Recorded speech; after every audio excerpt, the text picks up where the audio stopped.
Sorry, I don't know that one. Good afternoon, everybody, and apologies for my echo piping up right there in the bloody background. But yeah, listen, I hope you're all doing well. I hope you're having a wonderful afternoon. Listen, it's probably going to get shattered by the time Arsenal have played, so make the most of it. But listen, I hope you're all doing well. I hope you're all having a wonderful afternoon, and I hope you're looking forward to the game. Yeah, listen, I have got my panel of guests, my illustrious panel of guests, and I'm going to introduce them to you now. So, first of all the way from Norway, the Norwegian Poonmeister, Sam.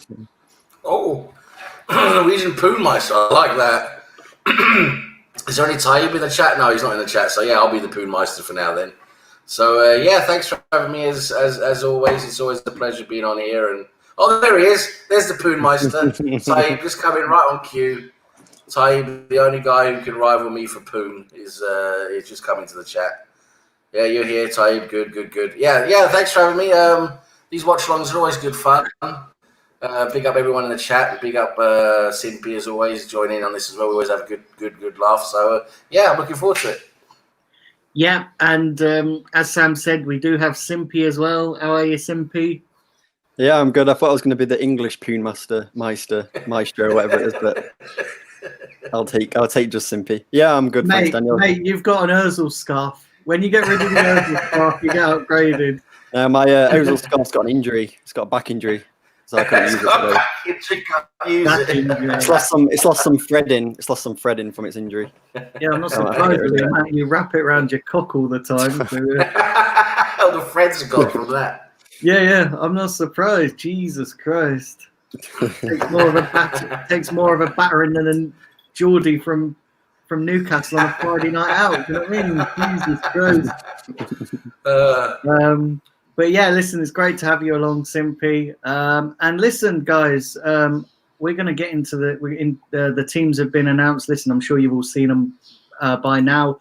But yeah, we're going to go through the lineups because it is a bit of a weird lineup. So yeah, Simpy, do you want to do the honors? Yeah, sure. I've just shared my screen, so hopefully you can select it. Let's have a look. So here we go. Simpy's screen should be on screen now. You guys should see that very shortly. Mm-hmm. Yeah, got it. All right then. So I'll go through the Arsenal team first. So in goal, as expected, it's Martinez. Then back three, we've got David Luiz.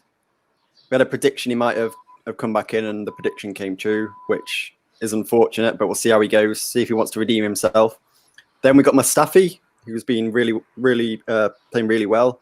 Kieran Tierney, again, another great defender that's played well since the restart, and I think is fan favourite now. Then out wide left, we've got Kolasinac.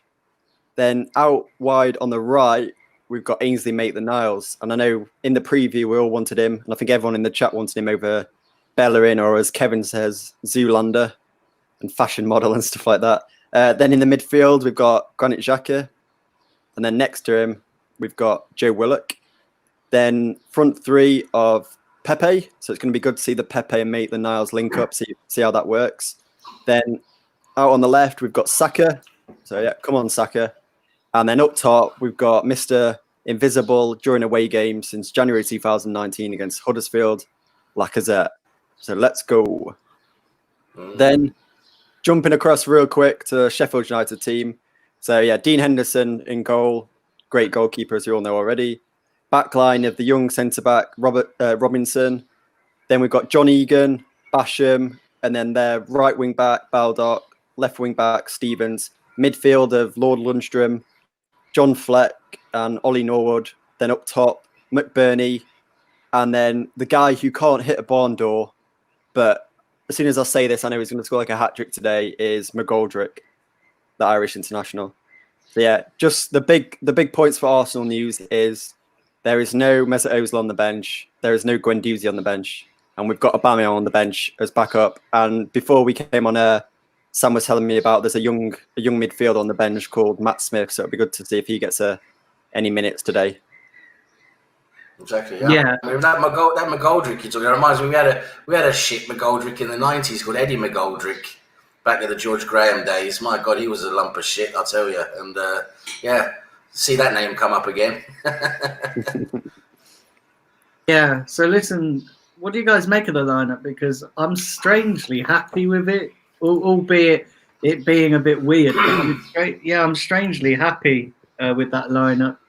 Okay, well, if I go first, I think what he's done, Arteta, here is he's done basically what many people thought he would. He's just basically rotated the squad.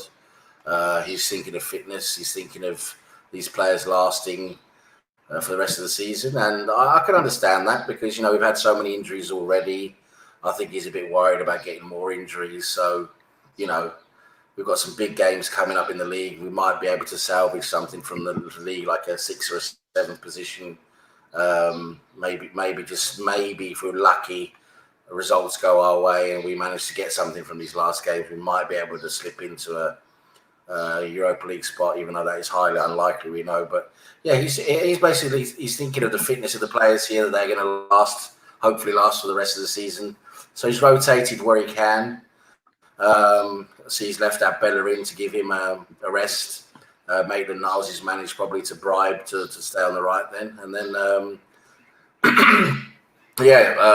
obviously Luiz has come back to rest Holding. We've got Kolasinac in there because he's going to be trying a 3. It's going to be like a combined 3-5-2, I think, maybe, or I don't think it's going to be a 3-4-3. Then we'll see how it goes when they actually start.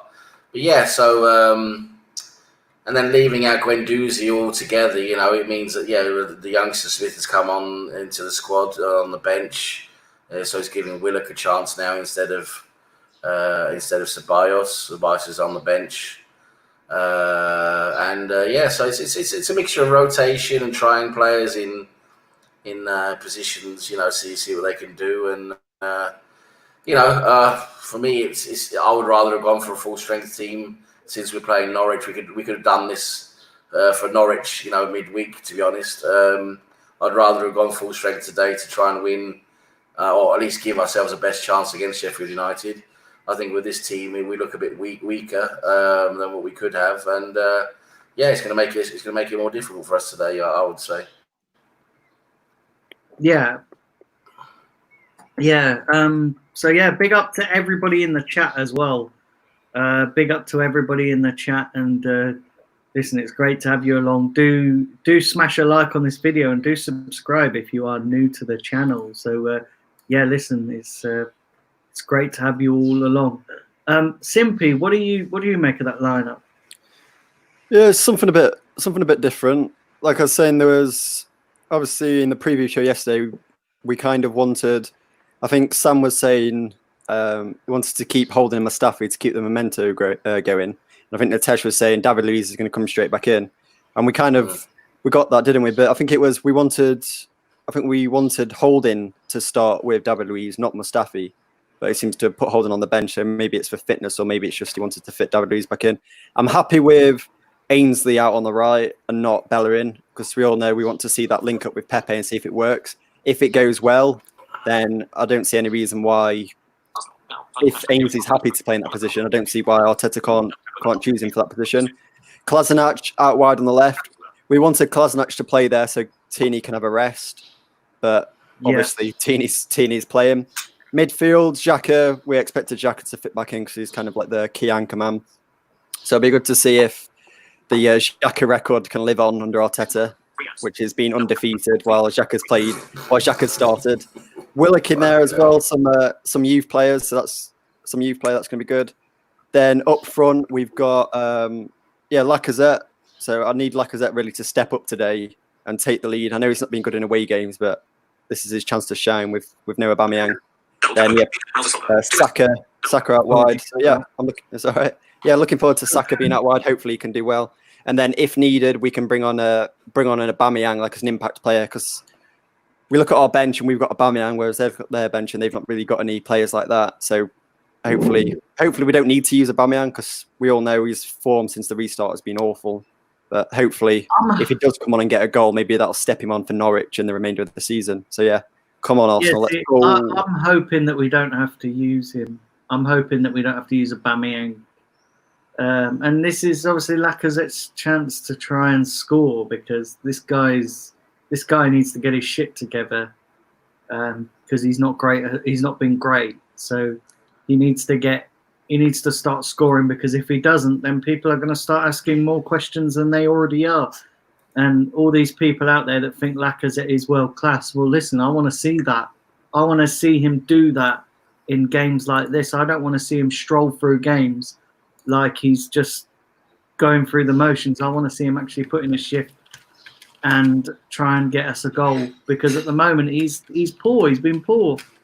I think for me, listen, David Luiz has got to have a good game. He has not lived up to expectations since we've come back from the restart. So yeah, he's got big shoes to fill, and it'll be interesting to see with Tierney how he does at centre back. I know he's played there a few times when he played at Celtic, so it'd be good to see him. Also, Maitland-Niles, it'll be his chance to try and push for a start over Bellerin in the league. So he's got he's going to have a big game. And then I want to see more from Pepe as well. Pepe has not been nearly good enough. Yes, he scored that brilliant goal. I think it was against Brighton he scored that. And he's just not really done nothing since. So he's got to have a big game. And then obviously Saka, we know what we're going to get from Saka. We're going to get effort. He's going to be hard working. So yeah, listen, those are the players who I think have got a bit of a we need a good performance out of, because at the moment, far too long these players have just took the piss, a wholesale piss, and it's about time they started showing some fight. Right. Daniel, real quick, I think Nitesh is backstage. Is he, or is he not? Don't know. I think he is. I think he's just taking the piss, isn't he? Is he just trolling? No, he's No, here. I'm not trolling. Hey! It was Terry just told me that it's like just a thing that we are doing the pre-match and then we'll have you after the game. So I thought that I'll join you guys in the game, and I told them that I'll be going off to the blind corner. Listen. Yeah, we've got Nitesh, guys. Obviously, how are you, Nitesh? Yeah, and Terry wasn't too impressed about the fact that I said that it's going to be a 1-1 draw and we are going to lose it on penalties. Yeah, big up, big up everybody in the chat, and big up Natasha, favorite Indian. Better than chicken korma. Better than chicken korma. Well, listen, anything's better than chicken korma. None of that mild shit. You know? What's that? Suzanne's eating a vegetable biryani. Oh, so, very ambitious. Yeah. She should get a korma. No, korma. Go. What is people's obsession with the korma? I'm going to put it to the chat, right? When you have a curry, what do you like? What do you want in a curry? Because for me, and I'm going to settle this now before the game starts. For me, if you're going to have a curry, you've got to have a hot curry. Yeah. There's none of this mild crap. Do you know what I mean? You have a hot curry, and then you have to ring the emergency service because you have big up the wife who's obviously into her. Jesus Christ. Daniel. So yeah, they're saying korma in the chat. Daniel, lots of people in the chat said korma. There's lots of korma messages in the chat. Do you know what you lot need? You not need to listen. You guys need to understand the proper meaning of a curry. None of this mild stuff. It's like going swimming in the sea with your wellies on. Do you know what I mean? You just don't do it. You know, you just don't do it. If you like a mild curry, probably you can ask them to give you a butter chicken, a spicy one, kind of that. That is kind of generally in a sweet curry, but they can make it a bit spicy, or it can be, if you want it really spicy, then you can go for a chicken tikka. Yeah, or better with a poo tikka, or a madras, or a vindaloo, or a fowl. Yeah, you gotta come on. You can't. None of this blooming None of this blooming mild stuff. Come on. Korma tastes so nice though. Oh, it's such nice flavour. I'm not saying it don't taste nice. It tastes good, but listen, if you're gonna have a So curry, the whole point. you can So have the it- whole point then is just to burn your tongue off. Is that what it's about then? Well, no, not necessarily. But if you're gonna have a curry, it's. I tasted this curry. I tasted this curry once. I went to an Indian restaurant with a mate of mine, and he's one of these guys who loves this really strong, spicy stuff. He loves it. It's all spicy. I said, "Okay, can I taste it? Can I taste your food?" I tell you what, I couldn't fucking speak for like an hour afterwards. So it was so fucking spicy. You couldn't taste anything but how spicy it was. I said, "How can you eat that? You can't taste anything. It's just fucking spice. You know, I don't see how people can do that." Do you know what? I like my curry like I like my women, hot and spicy.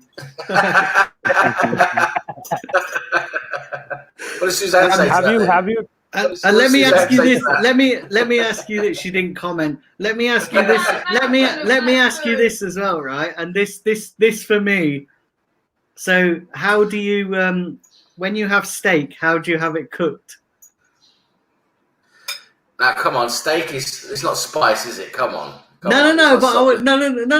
But come on, how do you have it cooked? Well, for me, it's all about flavour. So, if I have a steak, well, it depends what it is. If it's an entrecote, it has to be well done, or else you don't really get anything out of it. I knew you were going to say that. But if it's not entrecote, if it's like a nice sirloin or something else that's not full of fat, then for me it has to be medium. It has to be done medium so you get the flavours out of it. Yeah, you sort of redeemed yourself there, Sam. I thought you were good. Yeah, can I say something with respect to that? I like my steak with a hot naked woman in bed having it in her hands. You like a nice bit of meat, don't you? You like a nice bit of meat, yeah. And I like a woman who likes her meat as well. Yeah. And Simpy likes his meat with hers all wrapped around it. Hers all wrapped meat. Oh, that's brilliant. Yeah. That's brilliant. Yeah, you guys remind me of Harold and Kumar, cock beat sandwich. Oh my god. Oh, I only got 5 minutes to kick off now. Yeah, so big up everybody in the chat as well. Big up everybody in the chat. Very good. So we got the prediction right. David Luiz is starting. Yeah, and Xhaka, Nitesh. You said Xhaka wouldn't start. So He's taken it out on Guendouzi and he's not even considered him in the squad. It's true. He's not resting Xhaka, even though he was recently injured. I mean, we'll see how it goes. Yeah. That could actually come back to haunt him. I'm looking forward to this game. I'm actually looking forward to it. It'll be a good contest. And now I've said that I'm looking forward to it. We'll probably get our pants pulled down, and by the end of the game, I'll be wishing that I hadn't said that, because that's what always happens with Arsenal. Simpy, what are people saying in the chat before kickoff? So yeah, we've got a lot of people in the chat today. So big up everyone. We got Kevin in the chat. So big up Kevin. Yeah, big up Kevin. Big up Kevin. Cheddars. We got Miss Molina, Liam Damon, Taib, Omar, all the legends are here. The Revenite, Miss Molina, Ilias. Yeah. Big up Brandon John, and big up You guys are so Tyrone. lucky. You guys have Big up alcohol. John Jones, the Revenite. He's normally on our panel. He's probably too drunk. Still celebrating the title. He probably is as well. Yeah. He's probably one of them Liverpool supporters that were throwing fireworks off and. Yeah, probably. Do you know what, though? Probably Let me Liverpool say- will now start. Sorry, they will I was just probably gonna- now start having rocket shots in their bars. Yeah. Let me just say this as well, though. You can't blame them. Listen, they haven't won a title for 30 years, so they're entitled to celebrate. And to be honest, if that was Arsenal winning a title, Arsenal fans would have probably done the same thing. So all these people that moan and moan and bitch about the fact that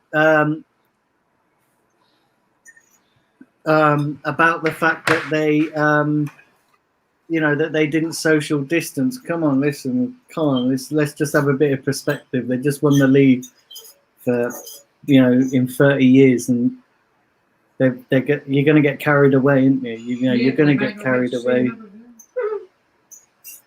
Yeah, So, the social distancing part, I don't think is the problem. The part was the disrupting the public services and stuff, and also destroying that ambulance and firing rockets at the Everton buildings and office buildings and stuff. I think that was the problem. I don't think the social distancing was obviously never going to be followed by any club that won the league after so long. yeah. But then the problem is the other things that they have done. Those are the things that are being the criticized a lot. fireworks. The fireworks is a disgrace.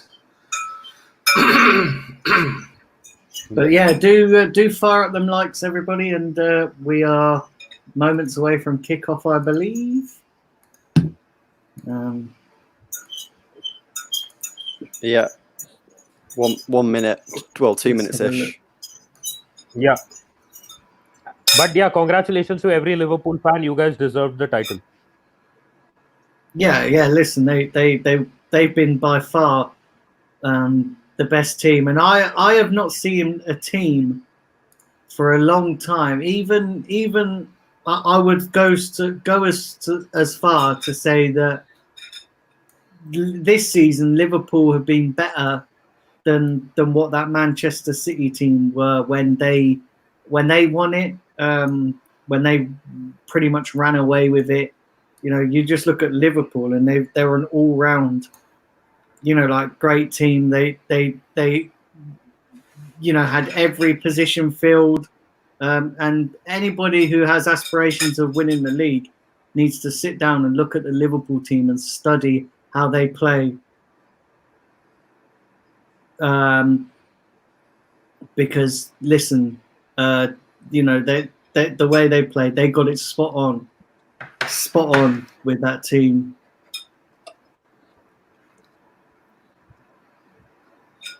So yeah, what are people saying in the chat, MP? A lot of big ups in the chat, and then Liam Damon, Ozil was like Mary Poppins over there at Southampton today, and it disappears. Was like, okay, Mary Poppins, isn't he? Yeah, he was like Mary Poppins at Southampton because of the umbrella, and then now he's at home playing Fortnite. And then the Revenites singing the Mesut Ozil song.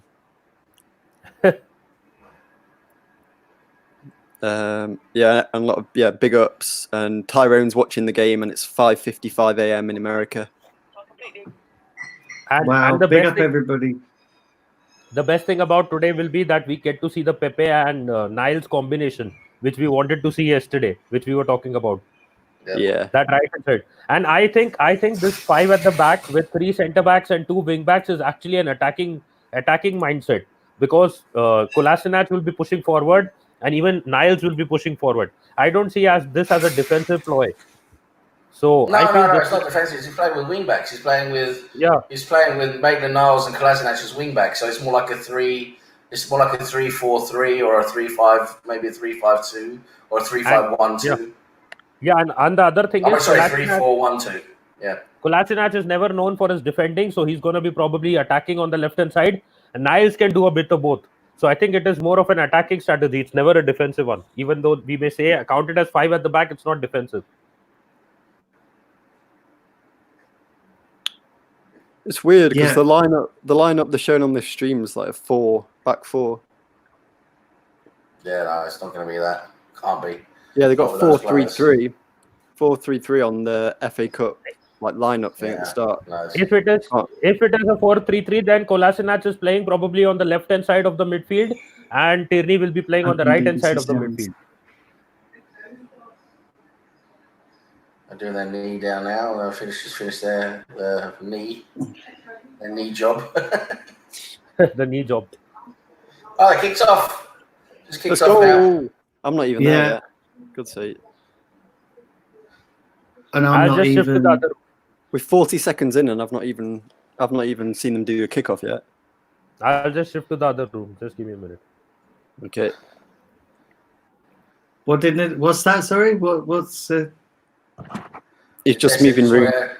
Just want to have a wank in another room, he said. That's It's probably turning on his telly.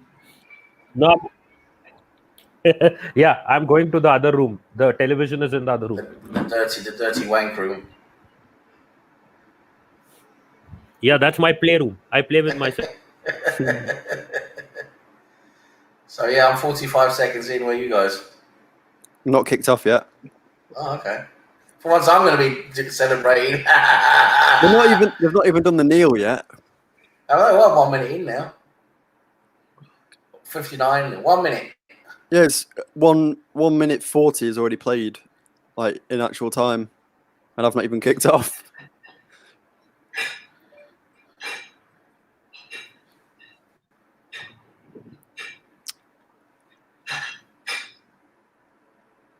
So Willock is lining up.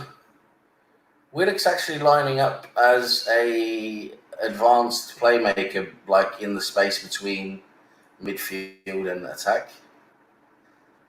And then yes, at the moment it's it's a bit strange, this one. It's Lacazette is up front. BBC Sounds. Lacazette's up front, leading the line. And then he's got Saka slightly left of him, a bit lower, and Pepe slightly lower to the right of him, and Willock's in the hole in between.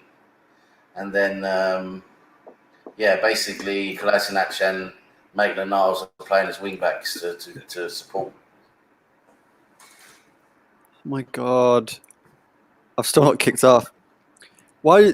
Whenever we play other teams, they always do like a team huddle, but then our team we just leave it and just go onto the pitch. Yeah, I don't give a fuck. Yeah, there's no teamwork. They're still not kicked off, you know. They've not kicked off on yours. Yeah, and it's the actual. 28.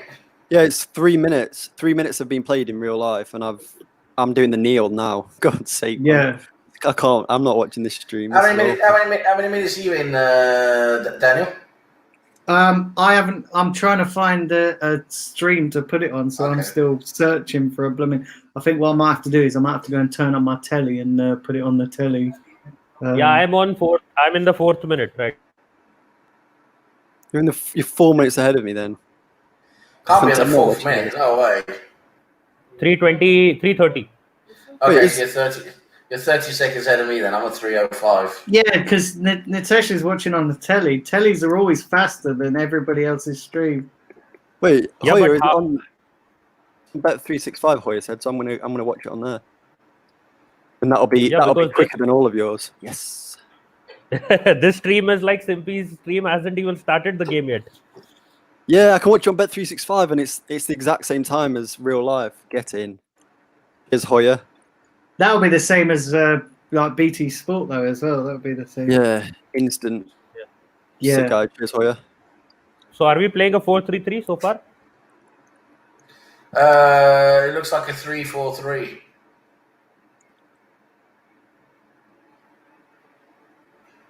Three at the back, 4 in midfield. How will that work? 5 in midfield. Kolasinac. No, it's 3-4-3 because he's got Kolasinac and Maitland-Niles as wing backs going up and down the wings, and then up front he's got Saka out left, Lacazette up front by himself, and then Pepe out right. Okay, so so that is actually part of the 5 back. Actually, 2 wing backs are like part of the back 5. Yeah, but they're not playing in the back 5. They're further up. And we've got apparently Willock's in the hole behind. Willock's in like the 10 role. Where will the 10 be exactly? Like it's like a different kind of formation then, probably. He's playing like a advanced playmaker in the middle. He's slightly ahead of the midfield, you know, so that he's like in between midfield and attack. Xhaka's playing low. Well, Lacazette's so deep. What the hell? Wow. That's what she said. Lacazette's so deep. He's so intelligent.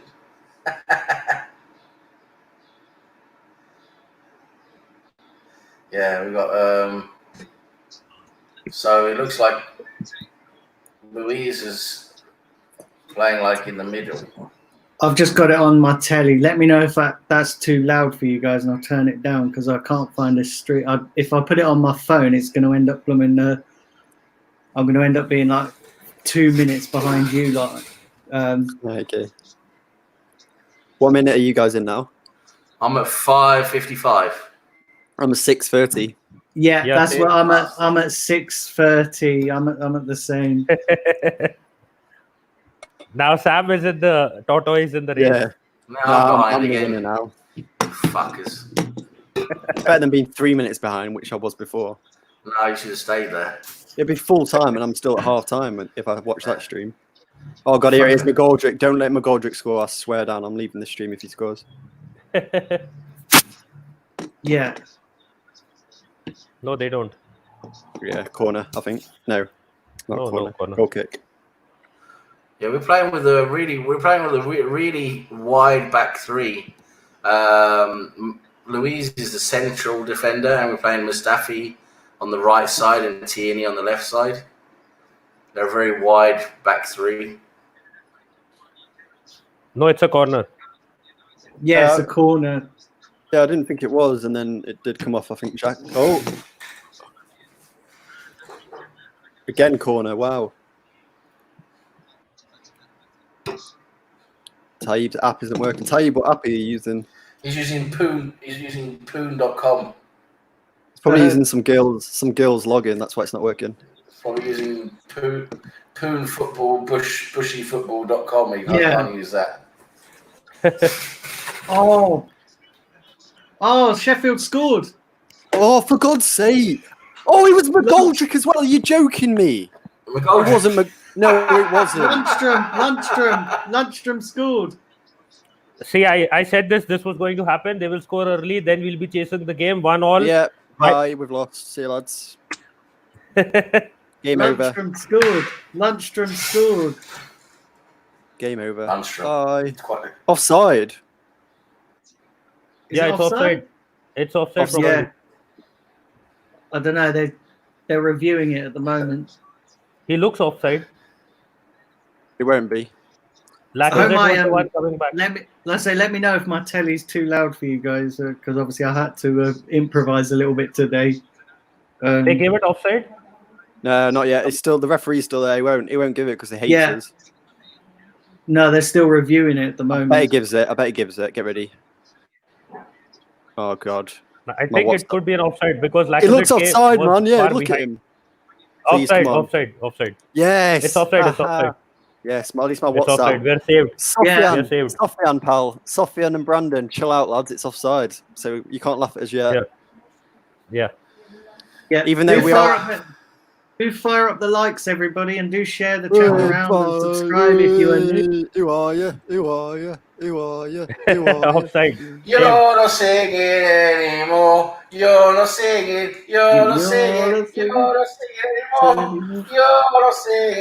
anymore. Yeah, 2 players offside when the ball comes in from the Sheffield United player. Yeah. Lacazette just got saved there because Lacazette was the man tracking back and marking Lundstrom. Yeah, it's mad. So, what are people saying in the chat? I thought that was. So, we had. Brandon. I think Brandon was a Man United fan. I think. So they were laughing. Then we had Sofian as well. Big up Sofian, West Ham fan. Yeah. Big up Sofian. Yeah, Sofian was laughing at us. Yeah, if anyone can be laughed at, it's West Ham fans, isn't it? Jesus Christ, what a sad club that is. Sofian, better be polite. You guys can get relegated still. Yeah, you know when people are going to laugh at us because we're getting flaming. They're all over us at this rate. And then we got Football Daily Talk. Big up Charlie. Just subscribe to your channel, Daniel. Say that again. Sorry. Football Daily Talk. Channel, just subscribe to you. You just put in the comments. Called Charlie. Oh yeah, big up. Thank you very much. Yeah, and Sofian's angry and he's saying, yeah, they'll score anyways, which is kind of true. I hope this is a wake-up call now. It's It not. could have been a goal down. This team's a bunch of fucking bottle jobs. Yeah. They got the fucking. I won't be mad too much because I predicted it, and I feel that we will actually dominate some of the ball and then go behind, because that is how we concede goal, and that is our best superpower. We do that all the time, but then we'll go into extra time and stuff. Probably, let's see. Yeah. Our superpower is keeping position in a game and then conceding.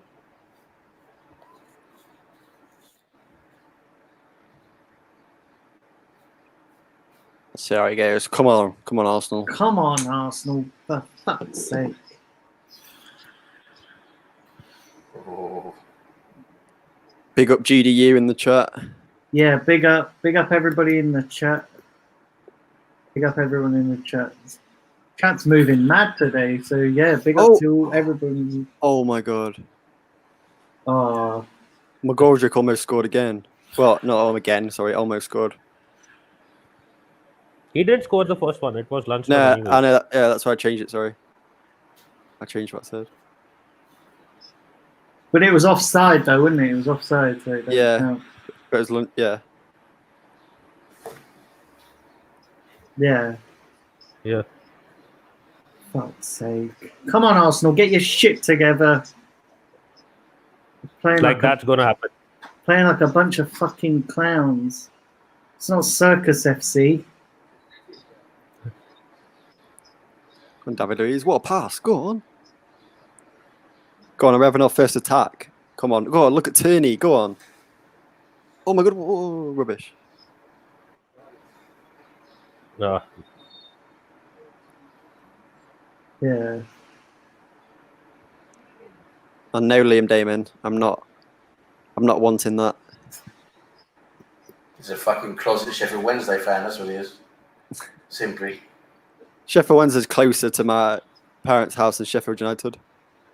Yep, that's what I said. Yeah.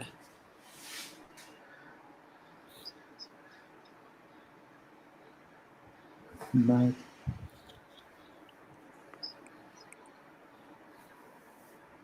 Go on, Lacquer. Come on. I have an answer for you, Taib. I am just putting it in the chat. Oh, no, it's defended. I think I might be ahead of you, Simpy. Go on. I think I might be ahead of you. I've got Xhaka on the ball now. Passed it back. I've Here we go. I've just had that. So yeah, I think BT Sport on the telly must be slightly ahead. Can you hear my voice? Oh, Nitesh put it in the chat. Yeah, I just switched on the video. Sofian, Bramwell Lane, best stadium in the league or best away day? Yeah, I enjoyed it when I went to the league game where we lost 1-0. That was really loud, really good. So yeah.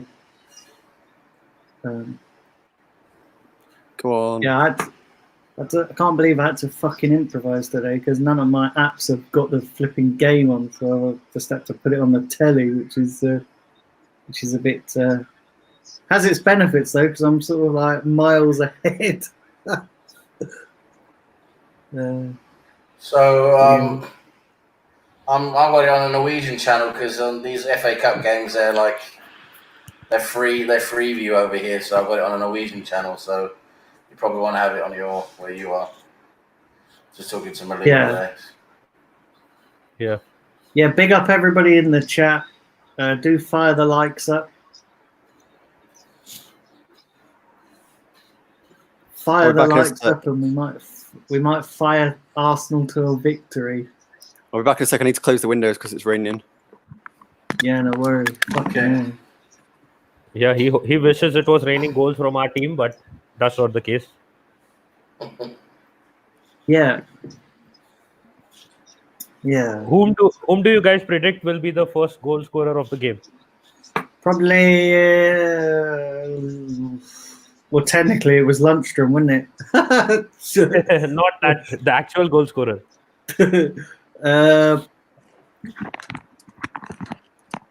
I don't know. Probably Bukayo Saka.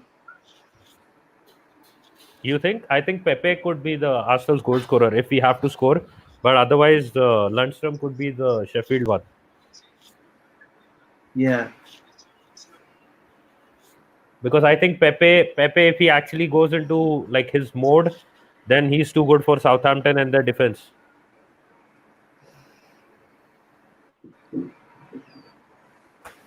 Yeah. Come on, Arsenal, for fuck's sake. I don't think much of these fucking commentators as well. Like, Jesus Christ. They just... Yeah. Yeah. I think they are also thinking that we will probably end up losing this game.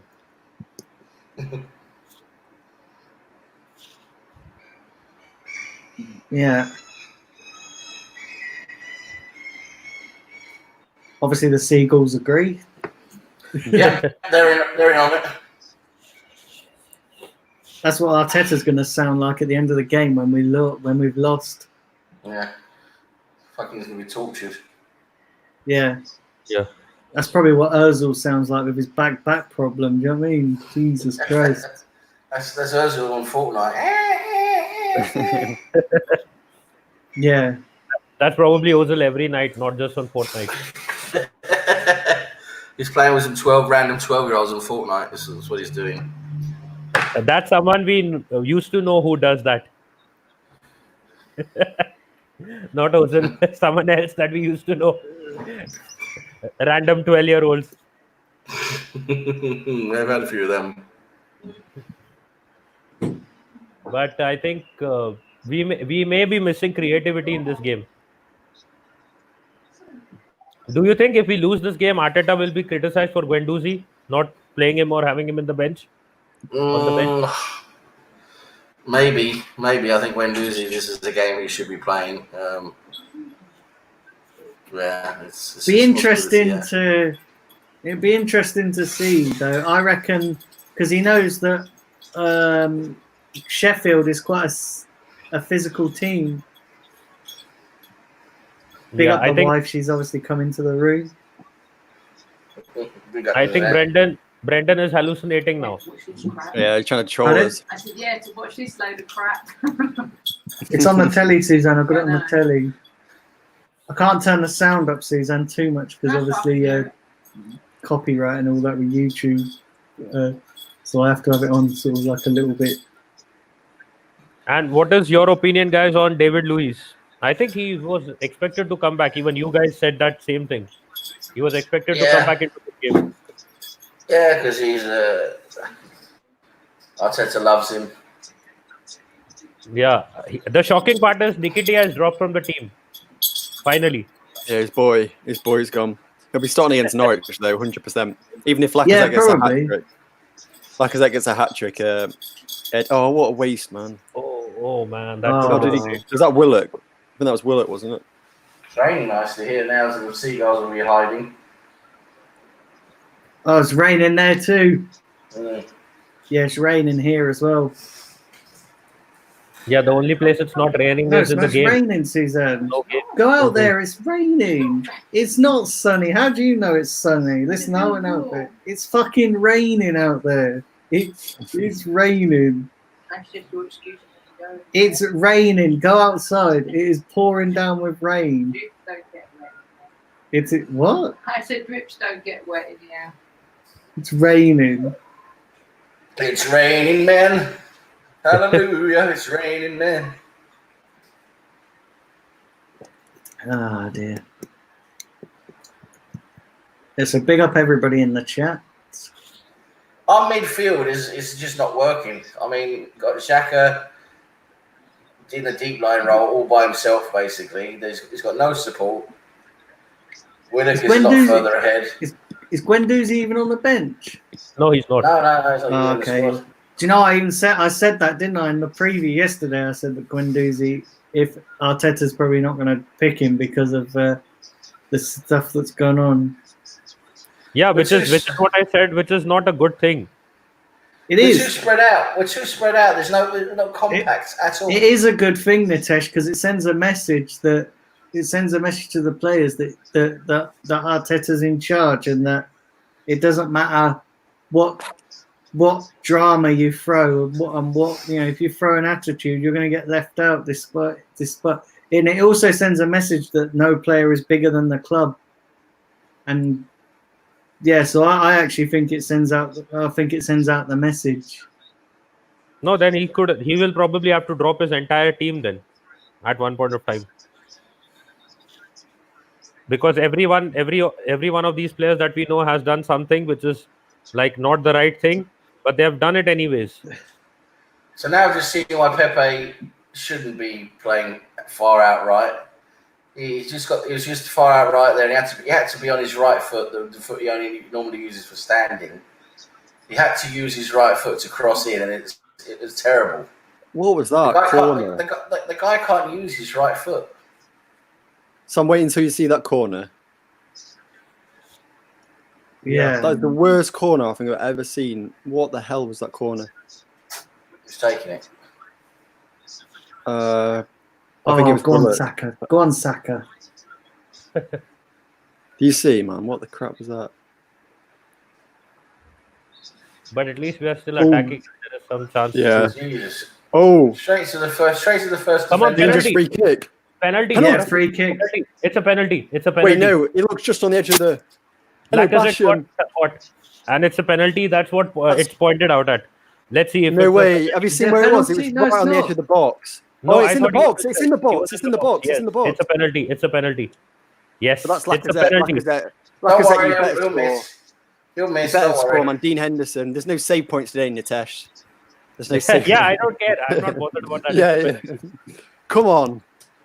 Lacazette, you Who's better taking bury it? it. It better But be who will Lacazette. take it? Taking Pepe. Lacazette. Pepe might take it. Pepe might No, take it. don't. Because imagine Pepe misses it. It's going to collapse. Pepe's going to balloon it. It's got to be Lacazette, the captain. No, Lacazette's going to balloon it, and then he's going to smoke a balloon afterwards. if he does that, he might as well just jump on the ball. He's going to go in the sky and just blow away like a balloon. Zaka might take it. Zaka. Oh, God. Oh, my God, it is Laka. Oh, no, he's just injured. Oh, wait, it is Lacazette. Pepe's holding the ball. Pepe's holding the ball. I don't think it's good. No, it's not Pepe. Don't be Pepe. Don't be Yeah, it's gonna Pepe. be Pepe. It's not gonna be Lacazette. He Oh, took it's a bad. Pepe, man. I'm scared. If he misses it, it's going to ruin his confidence even more. Come on, Pepe. I don't want to. I'm not looking Pepe at the screen. taking it. Is Pepe Pepe's taking going to it? miss. We all know Pepe's going to miss. Yeah, Pepe is not gonna miss probably. It's a penalty. Wait, no. Wait, it isn't. Yeah, you're right. Lacazette's not taking it. He's still injured. It's a penalty. Yeah, No, I don't Sofian. think he wasn't going to be taking it anyways. I don't think so. Come on, Pepe. Sofian never liked Sheffield United anyways. That's because of the whole Tevez thing, isn't it? Sheffield United fans hate West Ham because of Tevez. Oh, it is. It's Pepe. Come on, Pepe. Come on, Pepe. Look at him. Go on, Pepe. Lad. Go on, Pepe. See, I Go on, said it Pepe. when I said that who will be the first goal scorer. This is Pepe's chance Come on, of now Pepe. proving me right. Come on, Pepe. Come on, Pepe. Come on, Pepe. Pepe. He better score now. He Come better. Come on. on. Go on, Pepe. Oh my God, he's going to miss. Yes. He's going to miss. Yes. Yes, he scored. Yes, come on. Yes. There's no pincher Get in celebration. there, you Where's the beauty. pincher? Where's the pincher? Get in there, Pepe. He's going to the sideline. No, No, picture, don't do that. That's embarrassing, man. You score a goal and you do a 20-minute celebration. Like, he didn't even celebrate. There's no one there. What are you celebrating for? Oh, Dean Henderson almost got that as well. No, it was in the corner. It was a good penalty. He couldn't save that. He was nowhere near it. That Nico was a Ross good got penalty. Pepe. Yeah. That was a good penalty. Well done, mate. What a ball by Well done, Tierney. Pepe. Lacazette assist. Sick. Well 3 done, points for Pepe. Lacazette now. Do you know what, though? That might actually give Pepe his confidence. And this is why we need Lacazette in the team. He tried to hold the ball against the defender and he was brought down. And we got a Yeah, goal. he's doing what he does best, twerking on defenders, and it worked. And that is why he can't play as a cam. He can't play as a cam. If he plays as a cam, this part of his game won't be seen at all. That's revenge for that penalty that he should have had at the Emirates when we Yeah. drew 1-1. That's revenge. What are people saying in the chat? Goal, good one, Pepe. What an execution. Goal, Pepe, goal, 1-0, 1-0, Pepe. Like needs treatment. If only Arsenal had Mark Noble. Pepe to take. This is frightening. Penalty, oh God. Come on, Gunners. Oh, penalty, yay. That is the chat, basically. The only reason I had Mark Noble in my team is because he takes penalties at West Ham and he does nothing more apart from that. -1 every game, though, for yellow Yeah. card. Yeah. Yeah. I'm not saying that he's a bad player, but he's become old now. So his main skill is to convert those penalties. He puts in more effort than Xhaka, obviously. We've got Arteta must be telling them, you got the lead, don't fuck it up. As always.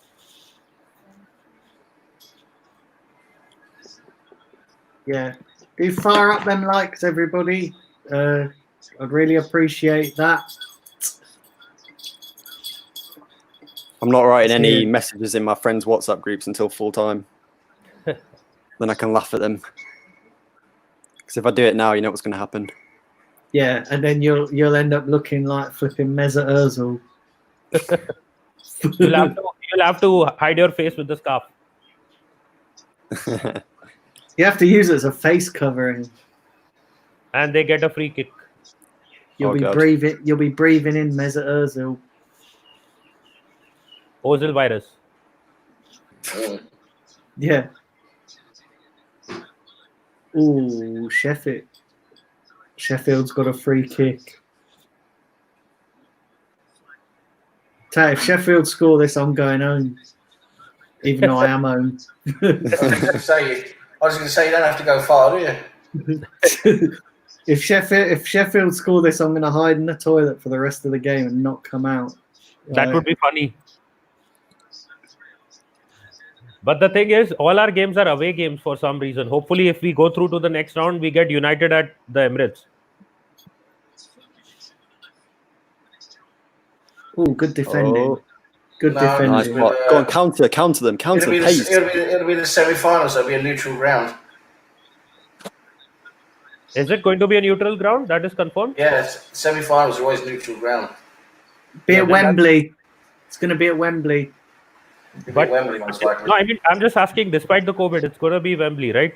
Yes, it's going to be Wembley. Yeah, that is great then. That will be, I think, there's talk of them, and I don't know how true this is. There's talk of them letting 20,000 fans from each football club in the. That was for the final. Oh, in the final, yeah. What a save! What a save! Oh, yeah, Pepe almost scored a second. Look what a penalty goal does to your confidence. Now the corner. I can't believe he had a shot, man. What a rocket that was. Yeah. Nico Rasclot Pepe. Yeah, this is why I want him towards the center and not towards the corner, because he overplays in that corner and does nothing. Now, hopefully, this corner is much better than the previous one because of the confidence that he has because of the goal. Come on, man. That's a good call. Come on, guys, do. It was a much better corner, at least. Yeah, at least it didn't go to the guy just standing there. Remember, do subscribe if you are new to the channel. Why would playing football tennis? Just keep it on the floor. Oh, come on, man. That pass should have been to Lacazette. Yeah, why is it so high? No, it was a back pass. It was from the other player, Sheffield player. He caught it. I don't know what's happening. At least they're playing open football now. A bit more. It's open. Yeah. Go on, back against. What a steal. Go on. Come on. What are you doing? Oh, ref. Jeez, that's dirty tackle, man. Hey, that's a yellow. That's a yellow. Fleck. By Fleck, -1. Sick. We are not playing FPL for the FA Cup. Do you know what's really weird as well? They because I'm watching it on BT Sport, they've obviously got artificial crowd noises as well, which is really weird.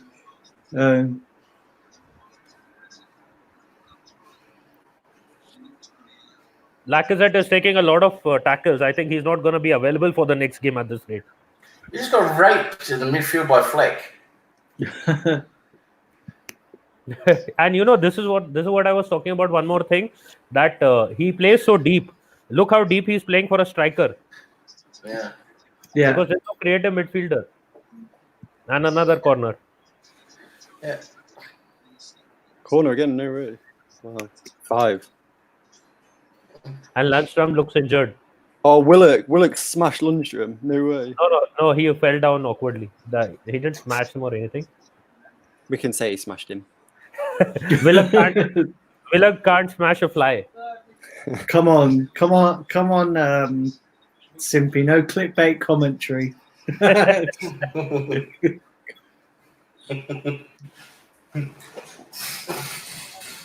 Lundstrom's got a chocolate shoulder. Chocolate shoulder. Yeah, so what are people saying in the chat? What have we got? We haven't read out any chats for a while. He tried to suck Willock's cock, but he didn't even buy him a dinner.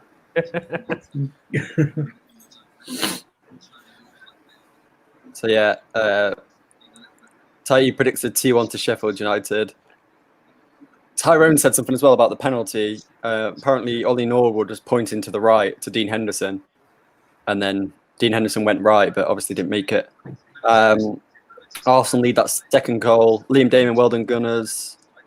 What a save, Henderson. Pepe had another chance. He's got his confidence back. And then, yeah, John's put a £5 bet on Arsenal to score the second goal.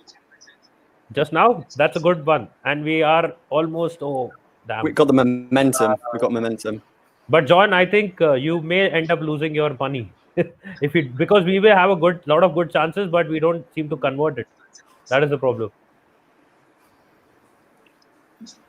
Come on, Arsenal. Come on, Arsenal. So Come on, Arsenal. I want to ask you guys, how do you reckon we're playing?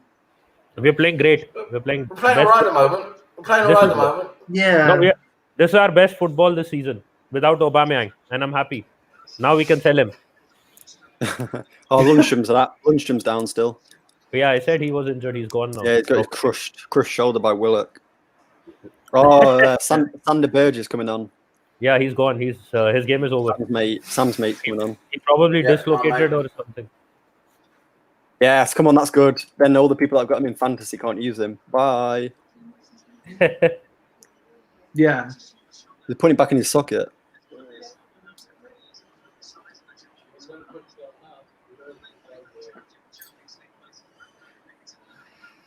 You know, if this reminds me of the Champions League final when Ramos got Salah.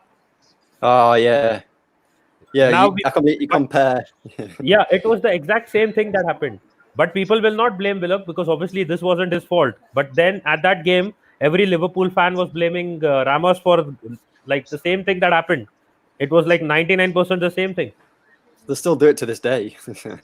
Every Ramos post, it's like, can't believe what you did to Salah. If you hate Ramos. Yeah, and the other thing is, he fell on his left shoulder and he was holding his right later on. Let's go to the loot. The hell? That's weird. So Lundstrom is off. One goal scoring threat is gone. Yeah. Bring on that guy, Sanderberg.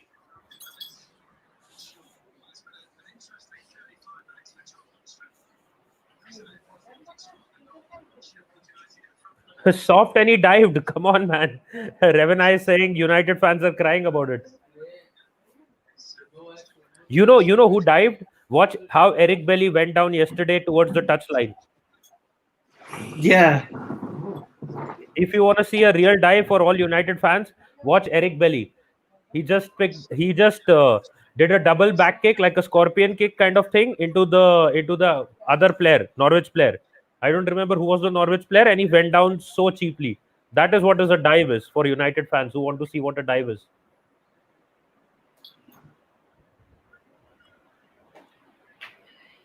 Yeah, big up everybody in the chat. Big up. Big up everybody.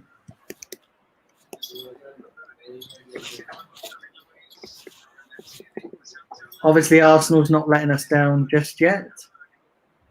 Maybe you just said it too soon. Oh god, yeah. No, get away. Get the ball from, please. Get the ball. Don't let him shoot. Uh-oh. Sheffield is keeping the ball. Yeah. Yeah. They don't have a clinical goal scorer. Oh my god, that tackle's dangerous, man. No, it's not. It's That looked quite. I thought that scared me. That. It was outside the box. Don't worry. Yeah, because it was like crunched him from. Yeah. Mustafi is a legend. Yeah, world class. Don't worry, Simpy. Not everybody. Not everybody drops to the floor like Mesut Ozil, so you ain't got to worry. There are some tough nuts out there, you know. So.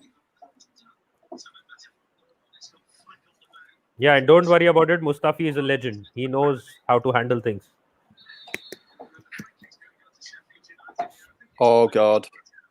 Oh my god, why is all of the players laying on the floor? Oh, someone's hurt. Someone's hurt. To Sheffield, I think. Yeah, No, and Willock. Is it Willock? Two guys collided. Is it Joe Willock? Yeah. Joe Willock. It's Willock. I think two heads collided there. That's bad. Yeah, what's his name? Ollie No, not Ollie Norwood. The Swansea guy. Oh god, that is bad, man. Watch that replay. Jeez. We need that second goal. We need that second goal. We need to. If we get that second goal, we've sort of killed the game. We're not gonna get that second goal. We never seem to get that goal. Don't know. We did against Southampton. That was too Bloody late. hell. There's a bloody injury. It's just an injury fest, isn't it, this game? Yeah, see, that is the only way that Southampton can get to us. But I think Willock's game is over now. Really? Oh, fuck. Really? Yeah. I think Saka will now drop into the midfield, and probably Nketiah will come on. I'll bring on that Matt Smith. No, I don't think Wouldn't mind so. seeing it. Nketiah will Wouldn't come on. mind seeing it. Why isn't Nketiah coming on? If Willock's game is over, I think it is probably. Yeah, but why would Nketiah come on? But because Saka would drop into the midfield then, instead of Willock. To be honest, Saka's probably he's done all right in that midfield. He's playing right now as a left winger, but if Willock goes off, he'll probably come into the midfield. But thankfully, Willock looks good. So hopefully, Yeah. Ollie Willock's. McBurney, that's it. He's doing all right, Willock. I think he'll be okay. Okay. Yeah. Yeah, he's fine. Yeah. They're both just going for a check over and then they'll be back on. When's our next game? Wednesday. Yeah, Wednesday, 6 p.m. I think, against Norwich. Yeah, against Norwich. Yeah, 6 p.m. Norwich, Wednesday. If we don't win that, then I'll be shocked. But Norwich played really well yesterday, even though it was Man United's not the first team, but still. Yeah. Because they didn't have anything to play for in the league, that's it. So it was just all down to the FA Cup. Big up the Seagulls. Brighton FC. They're obviously Arsenal fans as well. Go on. Oh. I think they're Spurs fan. Whoa, Kolasinac, man. Kolasinac just like shoulder barged someone. The Seagulls are Spurs fans, probably. Is it me or does Arsenal look sharper than? Do they look the sharpest that they've been since the restart? Yeah. This formation's working quite well, to be honest. Yeah. Actually, the thing is that Aubameyang. Oh, David Luiz just defended. Well done, David Luiz. You didn't cock up. You didn't fuck up like you usually do. Hey, there's one good thing. If we sell Guendouzi, at least we'll only have David Luiz who has shit hairstyle. You know what I mean? Look. Yeah, that's there. We might get a new guy with another bad hairstyle. We're going to get Willian. Willian with his afro. I don't mind having Willian. There was some debate going on about his wages, but I don't mind having him at Arsenal. Oh, did you guys see that news about when David Luiz re-signed? He's actually taken a pay cut. That was being reported. I said that his attitude is very good towards that. He came out and apologized after the Manchester City game as well. Not a lot of Arsenal players would do that. Yeah. Yeah, fire up the likes, everybody. One thing just wanted to add that you guys were saying that attitude is important for Arteta, and that is why probably he's given David Luiz the extension.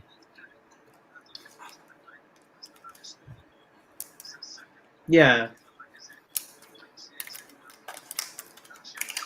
Come on, Arsenal. I also think it's to do with the if he was going to go to Benfica, take a huge pay cut, or if he wanted to stay at Arsenal, just take a little pay cut.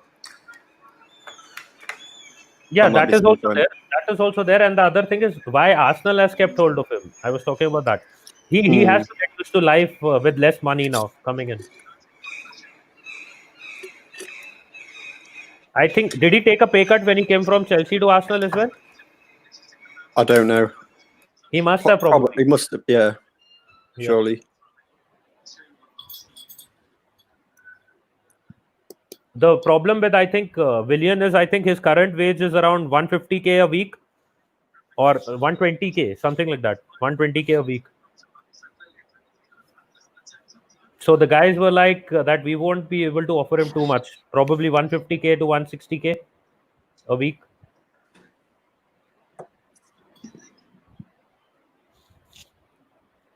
Yeah. What are people saying in the chat, Simpy? It was a lot to do with Willock and McBurney. So it was like head injury. McBurney looks fine. Willock looks the worst off. Clash of heads, and Willock is okay. And they're both okay and back and playing now. But that's go on, Pepe. Go on, bang it. Go on. No, he didn't connect. I think it was Saka didn't connect well. Oh, Tierney. Tierney. Yeah, Tierney. Imagine Tierney scored his first goal for Arsenal. Yeah, we need that second. We need at least 3-0 to be safe. I'm not safe at 2-0. No, I think we are safe at 2-0 because it's Sheffield and they don't have an attacking player who will attack too much. Their striker problem is also another problem that they have. Yeah. So I think 2-0 is safe for against Sheffield. Do you know there's seven added minutes at the end of this first half? Oh, jeez. That's good for us because we are in the flow right now. We are in full flow. It's good for us. I hope we get this game done within 90 minutes. I really hope so, just for fitness, and then we can rest for Wednesday. Card. I think that's a yellow card. No, he didn't get it. It's Fleck or Lacazette. Lacazette. No, yeah, Lacazette. Yeah, it was a bad tackle. He'll definitely, if Lacazette plays the full 90, I bet he'll get a yellow card. That's fine. I don't mind him getting a booking, but I hope that if he's better in this game, he looked fine in the first 40-45 minutes. So if he does something more and he probably scores a goal, then I think he should start against Norwich. That was a comfortable shot, not too difficult. Go on, Martinez. Miss Molina, please share the content around your socials. It would help the channel grow. Big up, Miss Molina. Liam Damon, Arsenal looks solid. Save Henderson, held by Martinez. Tyrone, Sheffield United can score 2 goals from 2 set pieces. No, they won't. They don't have the. Even Lundstrom is now injured. He gets one. He gets some of their crucial goals. Go on. Pepe, man, look, Pepe's on fire. Your defense is terrified. You see Pepe, that cross by Tierney on the ground just links so well with Pepe. Tell you what, Pepe's having a good game. I said that Man United goal. I said that Pepe needed a good game, and he's actually having a good game so far, which means that probably Arteta will take him off at half time and put Nketiah on. Yeah, and I think no one giving Willock credit for that fantastic crossfield pass that set up Tierney. Was that Willock or was that Saka? I thought it was Willock. Okay. Well, big up Willock then. Willock crossfield to Tierney. Tierney crosses into Pepe. Yeah, Willock's good. Willock's having a good game as well, I think. Yeah, definitely. Because the reason is that Sheffield isn't attacking. If they were attacking, then probably they would have to deal with the threat as well. There is no attack from Sheffield. Do you know something? I quite like this formation as well that we're playing. It seems to...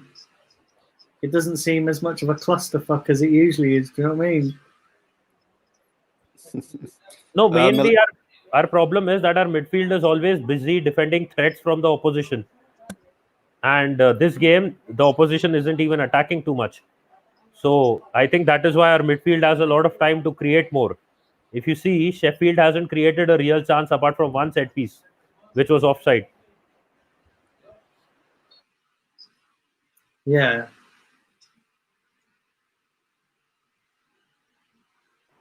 And it's another free kick for us. Yeah, so we're 1-0 up and we're closing in on half time. So yeah, listen, it's going well so far.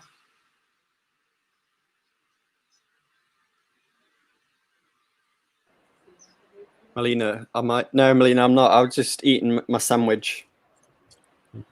I thought you were taking a break every 5 minutes and dropping a tier or two for Sheffield because you're also Sheffield fan. No, I just keep hiding my camera while I'm just finishing off my lunch. Well, look at David Luiz in slow motion then. That's so cool. Look at his face. He's so concentrating on the ball. But he didn't even get the ball. His shoulder. Yeah, backfired. But I don't have any complaints about him being in the team. He's not going to play against fast attacks, as I keep saying. He will be there against the slower ones or the less attacking sides because he does contribute to the creativity as well with those long balls. Yeah, I think you said yesterday against the smaller teams or something he plays. He's the Ozil of defenders. Ozil of defenders. Yeah. Do you think Ozil's going to play then against Norwich?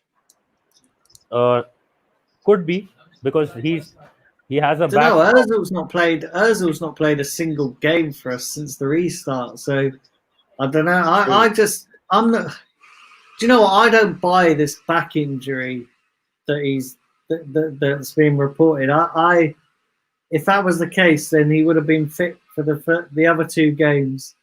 You know, the other 3 games. Sorry, that we played. Tierney is hurt again on the head. No, but the thing was, he was there for the Southampton game. He wasn't played. But that's what I'm saying. That's what I'm saying to you. So is it? I don't know. I wonder if Arteta doesn't fancy him. Do you know what I mean? I'm wondering if Arteta's seen what Emery saw and that he's decided that he doesn't suit his style of play. What I feel is that then I don't think he would say that I dropped him for tactical reasons in one game and then talk about his back injury in the other. He would have again said that I dropped him for tactical reasons. Yeah, but he's not going to say that. And he almost hinted that, didn't he? But remember they were asked about Ozil not playing after the Man City game, and he sort of said, "Listen, when he starts performing the way he did, you know, he'll come back into the team." So maybe it is something to do with the fact that he's not doing it in training. I think he was there for the Southampton game, and if that was the case, he wouldn't be there. And the next problem is also that the other thing is that with Guendouzi not going to be playing for some time, I think Ozil is a good option. If you see the other midfielder who has come in for Guendouzi, I don't think that guy is even going to be an option. He's not even going to be a substitute in any of the games. So what's the point then of having that guy? At least Ozil can be brought on as a 5th substitute at some point of time. Yeah. Oh, nice, David Luiz. Yeah, he's back in the team. Big up, David Luiz. He's actually doing all right, David Luiz. Yeah, he is. So far. But he's not really had to do much, has he? Now I've said that, he's probably going to actually give away a penalty and we'll fucking lose the game 2-1 or something. You know what happens? Sheffield will score, and then it'll be 1-1, and then on 90th minute, David Luiz will give away a stupid penalty, and they'll probably beat us 2-1. They're not going to score in this half. No chance. No, I didn't say in this half. I said like they'll score, and then David Luiz will play like sideshow Bob, and then he'll end up giving away a penalty. Let's see what happens in the second half. This half is done. This half is Arsenal's, and we have done a decent job so far. Yeah, we have. enjoying We've this done game. we've done really well, and like Pepe's done all right. He's had his best game since the restart. Yeah.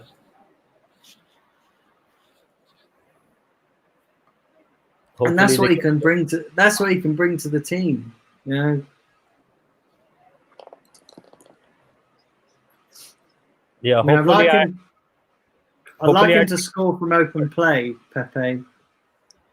he nearly did that. Yeah, that connection with that Tierney cross. Yeah. Rocket that if anyone was on target. And it's unfortunate that I saw his number 19 now. Otherwise, I would have gotten an extra point in the quiz, and Simpy would have been, and I would have had a draw. Yeah, true. Yeah. Can he score another goal so I can get money, please? John says. Come on, John. Hopefully we do. We've got to get that goal. We need another goal. I think possibly, John, this is going to be a 1-0 win. If we win, that is. Because the problem with Sheffield is they have a lot of people who can defend, but they don't have a lot of people who can score. Half time, I think. Yeah, half time. Yeah, half time. Well played. Well played, you Gunners. Now don't let us down. Arsenal. Liam in the chat, Daniel. Liam is saying the first date is booked for you and David Luiz at the local restaurant. Really?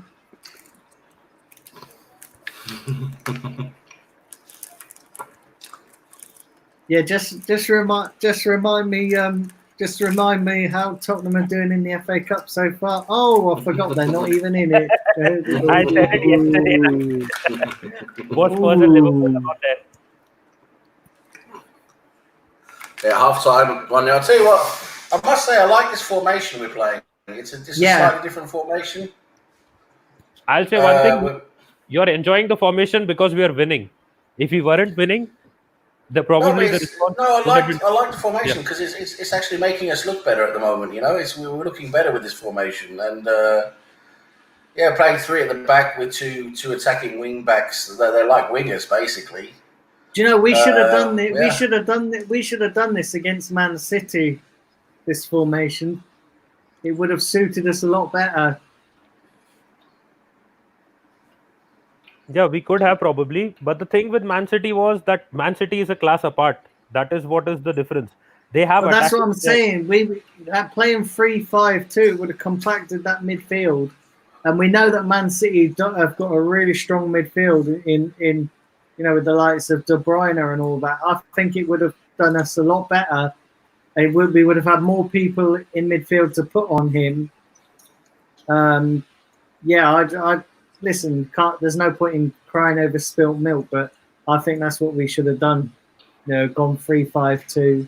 It would have suited us a lot better against Man City, rather than try and match them with the same formation. Because, like you say, they've got better players, so that formation, the same formation, is not going to work against them. So yeah, we should have gone 3-5-2. Yeah, probably. Yeah. With this formation we're playing now, we're playing a very wide formation. Tierney is hugging the touchline out on the left. Maitland-Niles is not quite hugging the touchline down the right, but he's playing as a right wing back. They're basically like two wingers up and down each side of the pitch. And what's great is that links up Tierney together with Saka, and gives Maitland-Niles a chance to link up with Pepe. And in the middle of the field, Xhaka has been lying low as the deep line playmaker, and Willock's been ahead of him, linking up with Tierney and Maitland-Niles basically. It's worked well. It's worked well, and playing that wide, it's stretched Sheffield United out a lot. They've not been able to play compact like they normally do. They've had to stretch out, and it's given us more space to play in. And I'll tell you what, so far tactically, we look very good, and the players are playing quite well as well. It looks like they've got a bit of effort in there today so far. And I think I think this tactic could be something we should try to build on for this team at the moment, at least for this season. I can say one more thing again. I will repeat it. See, anyone in the chat or anyone watching this game knows that the only threat that Sheffield United has is probably a set piece. They can't. They have no other way of scoring. They will not be scoring through open play against us. So now, what the thing is, the midfield is getting a lot more freedom to play whatever kind of football they want to. Whether it is attacking football, whether they want to drop back, whether they want to push forward, because Sheffield's midfield is not doing the kind of creativity that a Manchester City would be probably doing. Our midfielders have a lot more freedom. So we are dominating this game. And Sheffield, as you have seen in the last two games, are totally out of form. United murdered them in that 3-0. They dominated every segment and every part on every part of the pitch. And that is what even Arsenal is possibly doing. The only difference is they scored three. We have one right now. We should possibly be scoring two more based on how Sheffield has played so far. So if we are able to do that, then we can obviously dominate this game. But the problem that Arsenal has is with this finishing. Apart from that, Yeah. otherwise, if you've seen, Arsenal is totally dominating this game right now. And we should have had maybe a couple of more goals at least in the first half. Yeah. So big up everybody in the chat. Miss Melina, she says that we need a second. And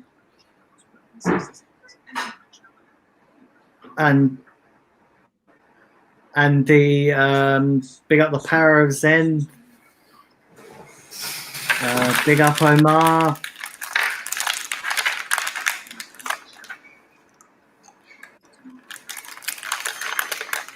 I'll just is simply gone for he went somewhere. Yeah, I want somewhere. Yeah, I'm not. I think he probably went to get his Ursel scarf or something. You know. He's probably having those 15 minutes of sadness for Sheffield losing the game. Yeah. Yeah. Do fire up the likes, everybody. Come on, only 19 likes. So come on, let's get those likes up a bit more. Smash the like button. And yeah, do subscribe if you are new to the channel, and do share the channel around if you are already subscribed. I'd really appreciate that.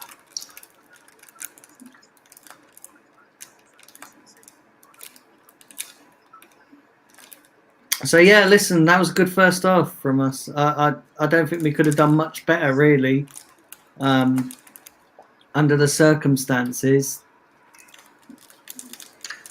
We just needed to finish better. You know, we had a few chances. Yeah. Finishing is not good. Yeah, we need to be more clinical. Otherwise, we may have the lead, but we may drop it eventually in the game that we keep doing. Yeah. Don't want to do that. Don't want to drop this game. This game is really good for us.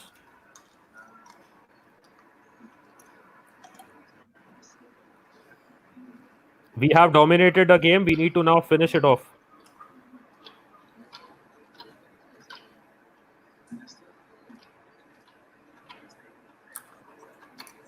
So yeah, how do you see the second half going?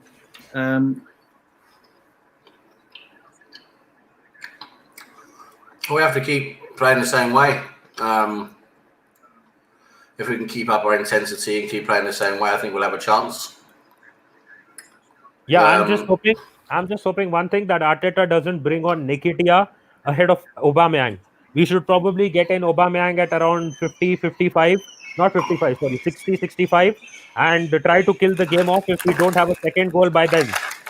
If we by chance have a second goal by then probably we can bring in some of the youngsters instead. Or we can get in a Danny Ceballos as well.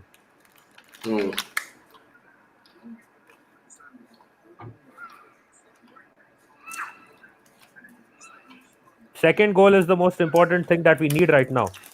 Yep. Definitely. Yeah. So come on, guys, while halftime is on, get your questions in and we'll read some of them out.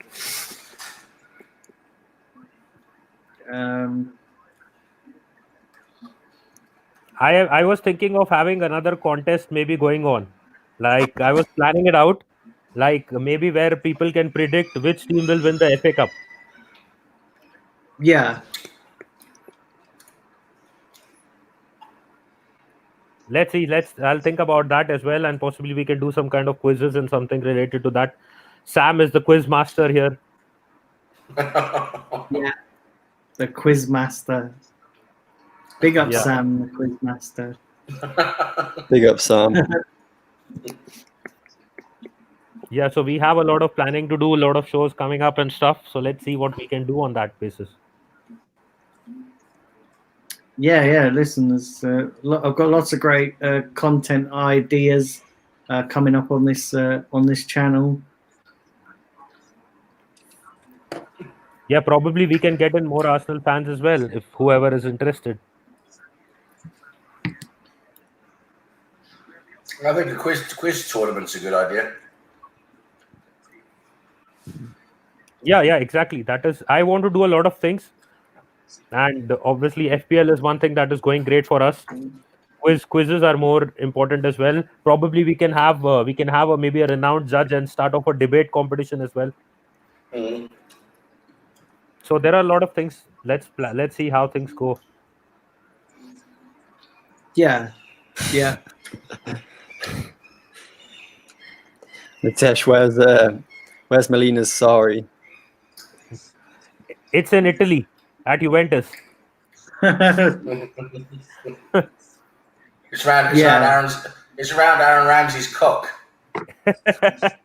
She's never gonna mention Sari again now. Actually, you can say it's in Italy. It's around Higuain's cock. Bloody chubby cock. Higuain. He was linked with us, wasn't he? At one Yeah, point. we thought we'd bought him, didn't we? We linked so heavily. They even said it was just about a done deal at one point. I think I remember. Expected him to sharp at Colney, and he didn't.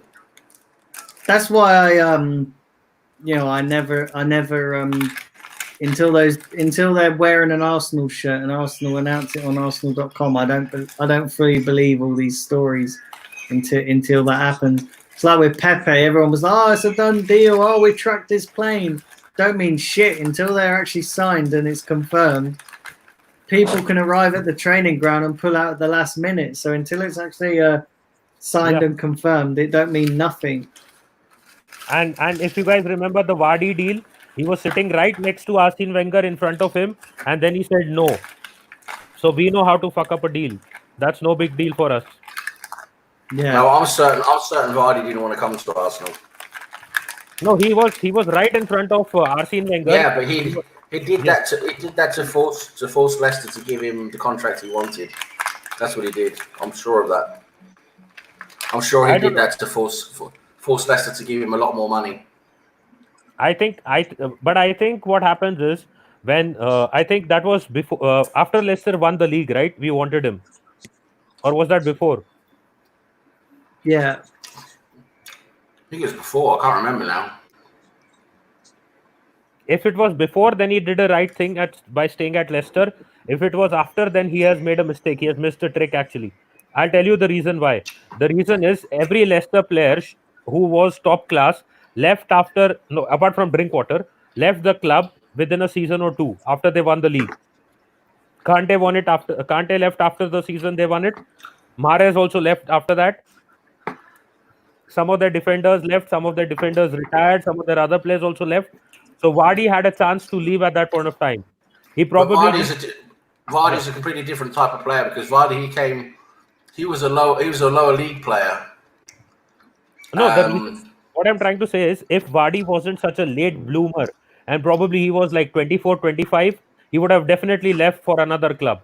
But because he was already aging, he wasn't the kind of player that who had a long career ahead of him.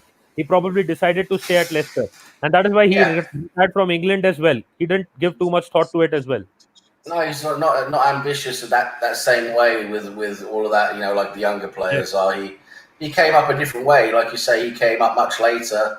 He was a lower league player. He was discovered late. He bloomed late, and he's been loyal to Leicester because the club has given him the big chance. he's remained loyal to them, you know. And what it was they didn't want to.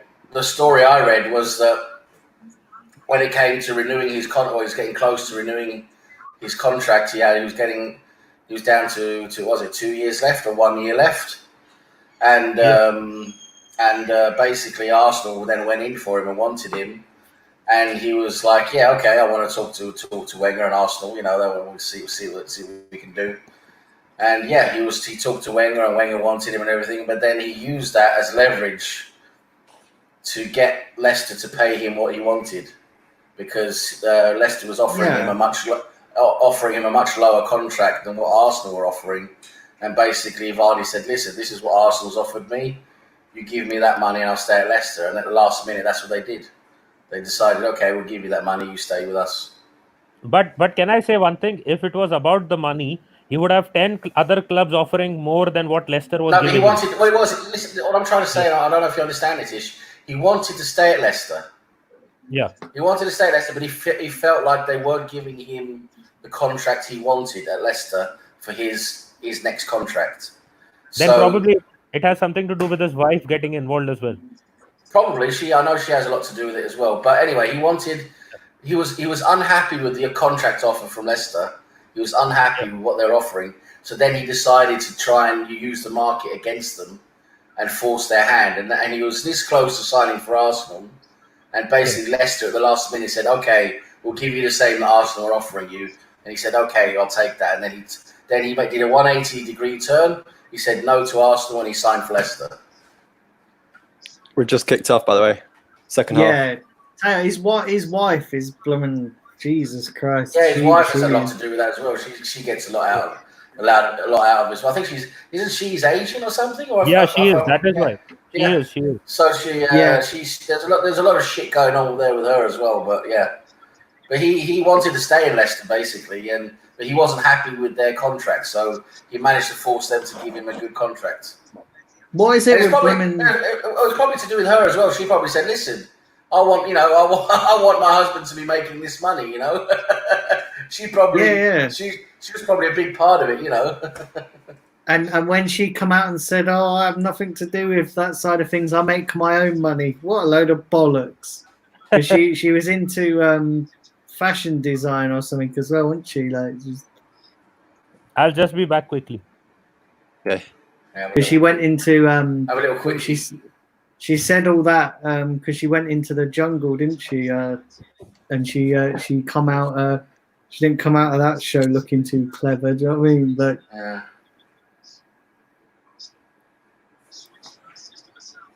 What's this Cheddar's? Oh, it's Charles. Sorry, I thought it was Cheddar's. It's Charles having the right go at Arsenal. Yeah, what she said, Arsenal's Deadwood club. Arsenal is standing on the edge of the cliff. All they need is to be pushed off. Would love them to be relegated. Arteta should run away now. He took over a pathetic club. He should leave now to save him disgrace. Who is this, Blumman? Who is this Charles? Let me guess, he's probably a Man United fan. Yeah. Either Do smash a like, though. Charles Joseph, tell us who you support then. Who's this fantastic club you support then?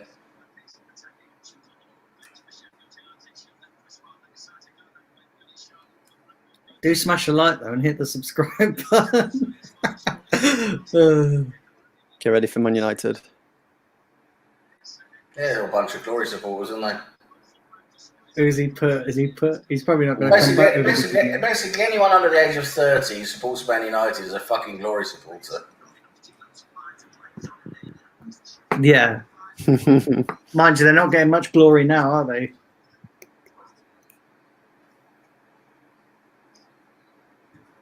He's probably not put anything now. No, just laughing emojis. Oh, he probably supports West Ham then or something like that, doesn't he? Yeah, Fucking come on, put who you support. Come on, put who you support.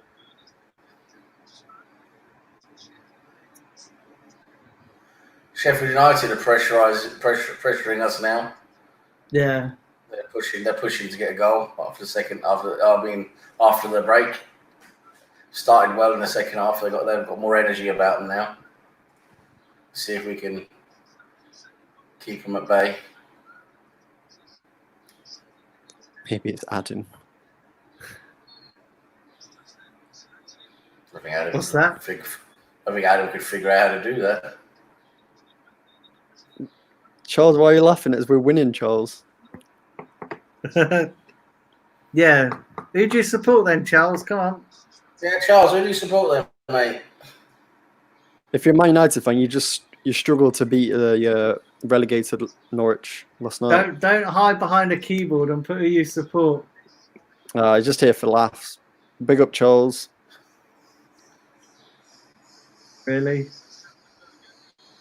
Oh, That's okay. We can just laugh in them, can't we? Charles Joseph.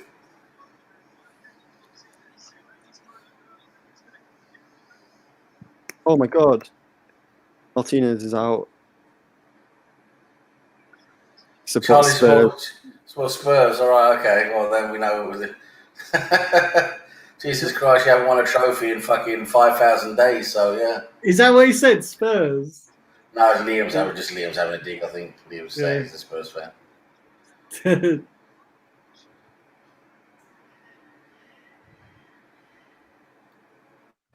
Well done, Martinez. Okay, imagine a nice punch away there. Yeah, Martinez has had another good game, even though he hasn't had a lot to do. He's looked pretty decent.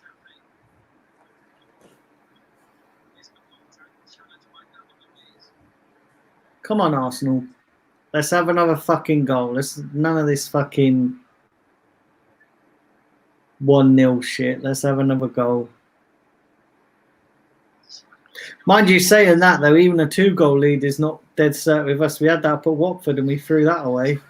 Yeah, exactly. We've got to. And like I said to you guys before, I said we were winning 4-0 up at St James's Park and we fucked it up.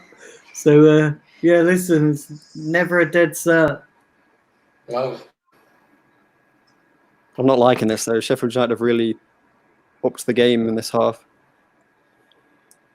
Yeah, I think Wilder's having a. I think he's had a right go at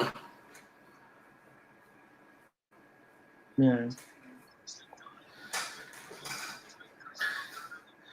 So Charles doesn't want to tell us who he supports then. Okay, so he just wants to be a prick, basically. Okay, fair enough. Is that what he's saying? He's not saying who he supports. He says, I like Arsenal. They make me laugh. I watch them when I'm sad to cheer me up.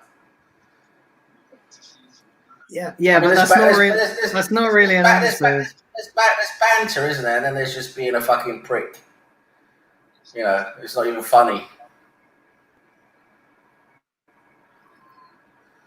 Why don't you at least try and say something funny, mate? And he probably doesn't want to tell us who he supports because he probably supports someone like a dead team. And he knows that if he knows that if he says who, like Brighton. But he knows if he tells us who he supports, his whole argument that Arsenal are a laughing joke, he's going to make himself look stupid. That's why he's not telling us. Oh, Liverpool. Oh, wow. Didn't see that one coming. Is that who he supports? Liverpool? He's going to be a Liverpool supporter now, isn't it? Yeah. And how long you been supporting Liverpool, Charles? In the last 5 seconds? 5 seconds. About 2 years, probably. Probably in the last 5 seconds.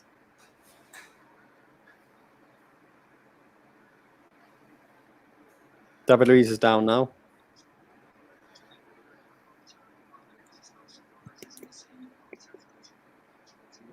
Rob Holding's warming up.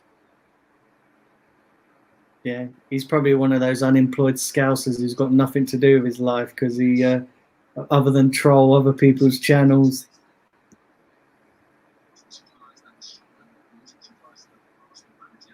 It looks like David Luiz has to come off, probably. Yeah. Yeah, he's not looking too clever, is he? Yeah, he's hurt. Holding's coming on.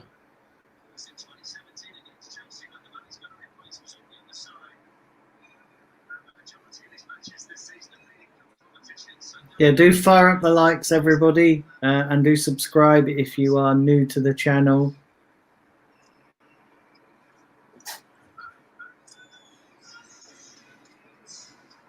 Yeah, it's hobbling off.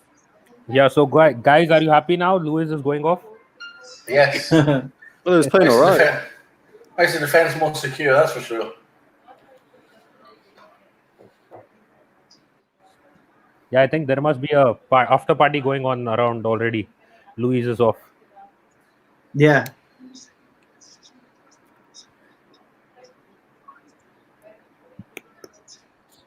Yeah, we've not done too badly today so far. You know, I think we played pretty decent.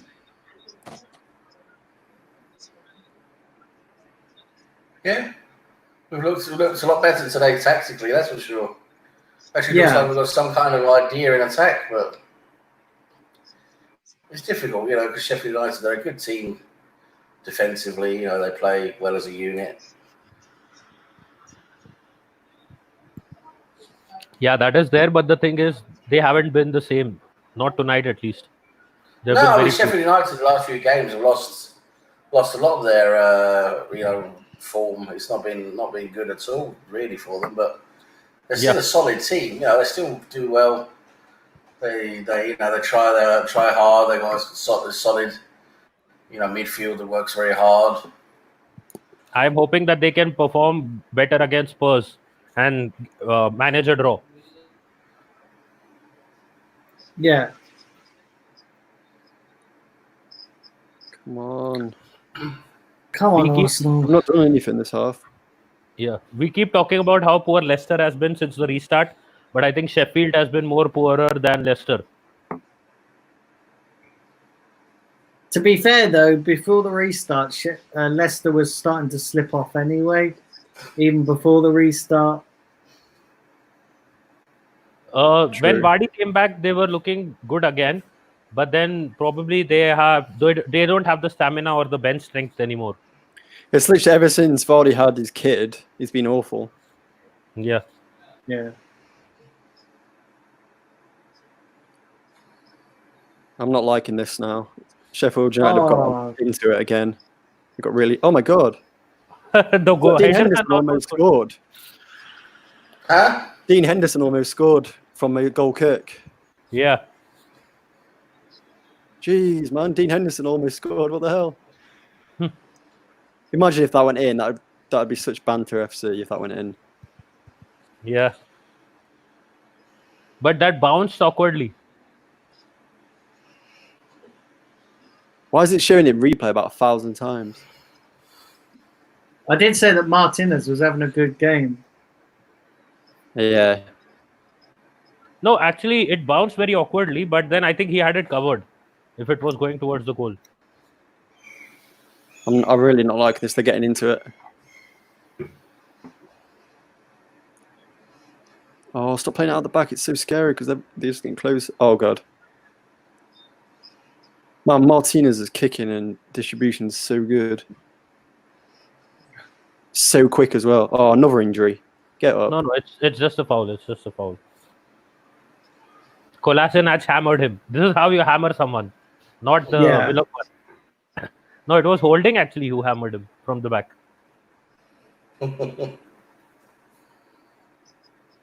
So we seem to be being quite physical in this game. You know, I said in the preview yesterday that we don't have any players that can be quite physical, but actually, oh my God!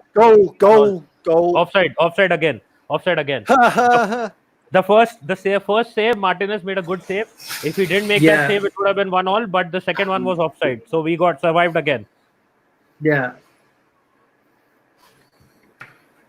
No, it was an offside initially as well. Do you know what? I would bring I'll bring Auber on now. I would. Is that Johnny? I would probably take Lacquer off and bring Auber on.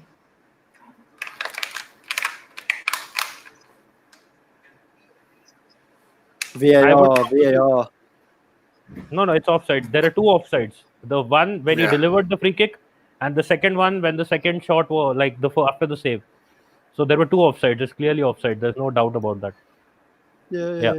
That's what we are. Well, I saw two funny things in this game that I may never see again. One, Zaka setting up the defensive line and asking David Luiz to stand somewhere for that corner, one of the corners. And second thing, Zaka going past two players in midfield. Yeah. Yeah, that's the first time I've ever seen that, I think. Yeah, and he tripped on the ball itself, and the referee Yeah. gave a foul to him. Yeah, exactly.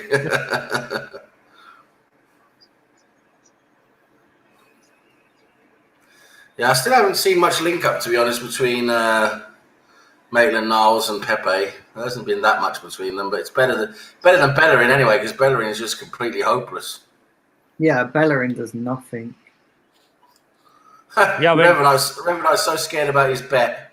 Just let it ride, John. Let it ride. You know, we gotta get some money, dude. John, you're losing that money. I said it before. Yeah, judging about what we've done this half, we've done absolutely nothing this half. Well, what's happened this half, and this is where I start to question Arteta a bit. I mean, I want to give Arteta a lot of credit today for the lineup and the change in tactics. I think it's been certainly for the first half the best tactics I've seen us play this season. I think we look the best so far this season with it. But this is where the inexperience of Arteta comes in, because Chris Wilder, who's a very experienced, very good manager, he's not going to let that happen, and he's not going to let the same thing happen in the second half. So he's changed some of the tactics. He's obviously had a go at the players, so they're going to be giving more, maybe a bit more motivation. But the tactics have changed. They've changed it around a bit. And we haven't. We haven't changed our tactics. So this is where Arteta needs to do some game management. We need to change our tactics to coincide with their tactics. And they nearly scored again. Just while I'm saying this. Yeah. So we need to change that, because now you can see that Sheffield United are slowly taking over now, slowly becoming more and more dominant. And Zaka gave away the ball. And if we don't change our tactics now, we need to change our tactics now to counteract this and stop this. So this is where Arteta needs to show that he is a manager of good caliber by doing this, instead of just waiting and waiting and waiting. Because if we keep waiting, we're going to get scored against, and we're probably going to lose. So come on, Arteta, show everyone you're a good manager. Fucking make some changes and change the tactics. Go Martinez. Yeah, so good that he got that. I'm not literally they're all over us now. Because the game management, Arteta's game management. He needs to learn game management.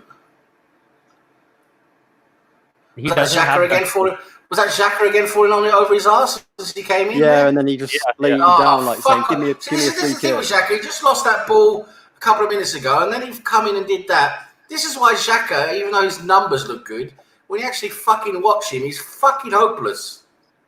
Yeah, and you know what? If we survive this game, they're gonna brag about how we have never lost a game with Xhaka in the team. Jesus Christ. See, you actually watch the fucking game and use your own two eyes. You see the shit he does. He fucking loses the ball, steps on the ball, fucking falls over. Yeah. Another change coming in. Chris Wilder's making another change. Yeah, I don't know who this guy. Yeah. So now Arteta needs to fucking wake up now and do some game management. Egan's off. Oh, Freeman. the Revenite bottled it. The Revenite bottled it. You sure you're not an Arsenal player, Revenite? You bottled it. Only losing £2. Come on. Jesus Christ. You've got to let that ride. Go on, watch them score now, and then we can laugh at you, John. Yeah, and the thing is, Baldock went off. So another defense-minded midfielder gone off. Eddie's warming up. Eddie on before Aubameyang's sick. Yeah, I was going to say that. That is what I was saying in the first half as well. He's going to do that. Yeah, because he wants to rest Aubameyang. The whole point of Aubameyang being on the bench is he wants to rest him. So he shouldn't be. At least 20 to 30 minutes he should be getting in this game. If he can probably score a goal against Sheffield United, he'll be back in form. Like Pepe.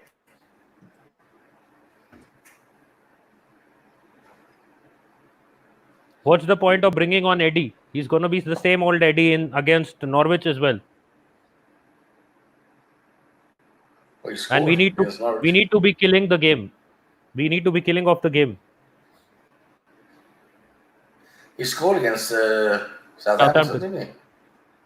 Yeah, but that wasn't one from open play or a created one. No, but he still did well to do it. I mean, give him some fucking credit. I did. But what I'm saying is we need to score a goal from open play. But Lacazette can't do it. No, yes, Aubameyang please. can't. One of the cans, please. Pepsi Max. Yeah. Big up the Yeah, wife. She Steve just Alex. big up the wife. She was like, "I'll get you a drink. What do you want?" So Ooh. listen. You say I'll have Jack Daniels on ice, please. Do you know what? I'm waiting next week. Next week, 4th of July, the pubs are open. I've already going up me local on Saturday night. So yeah, big up the pubs opening. Just hope we haven't got a game on Saturday. Are we playing Saturday? Oh, I think we are as well, aren't we? Are we playing? Yeah. We're playing Wednesday. No, are we playing Saturday? Let me check. I think so, against Wolves. We're playing on Saturday. Eddie and- Yeah. Eddie and 5:30. Ceballos coming on. Eddie and Ceballos 5:30. coming on. Yeah. Ceballos. Oh god, we've lost. Come on. Big up to 9 people watching. Do subscribe if you are new, and do like the video as well, please. What the Get hell are they likes up. doing? Playing one-touch passes in the box. And 1-2 Simpy, what are people saying in the chat? What are people saying? We haven't read it in chat. For a while. There's some of us. So yeah, there's some stuff going on in the chat which the mods are dealing with. The Rev was talking about cashing out the bet. No, stop. Yeah. Just want to say big up to all the moderators as well in the chat. Yeah, and Cheddar was talking about Vardy saying, the Rebecca Vardy scandal came out. So Vardy scored goals for fun, then he had a kid, and then he dropped off. And then fire up them like. Yes. And since Vardy and since she's been going off it with Colleen Rooney, isn't she? She's been fucking. She's been her and they've been going at it like two fishwives. Do you know what I mean? Jesus Christ. Yep. The media will be giving them the attention that they need. Okay, so now let's see who goes off. I think Willock goes off. And the player that is going off for Ceballos is Willock. Willock. Yeah. He hasn't had anything. The second half he's been non-existent in the second half because Sheffield United have changed their tactics. Lacazette off. Yeah, for Nikitia. Yeah, what's he done? He's done fuck all. Arteta's favorite kid is back. Yeah, his boy. And guess who's captain? Xhaka is captain. Wow. Lacazette gave Xhaka the armband.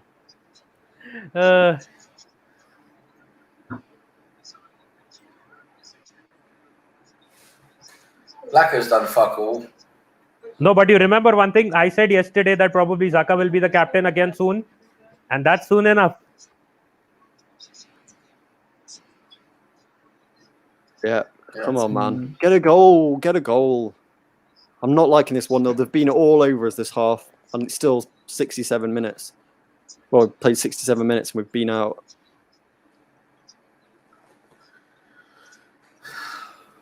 Liking this. This is squeaky time.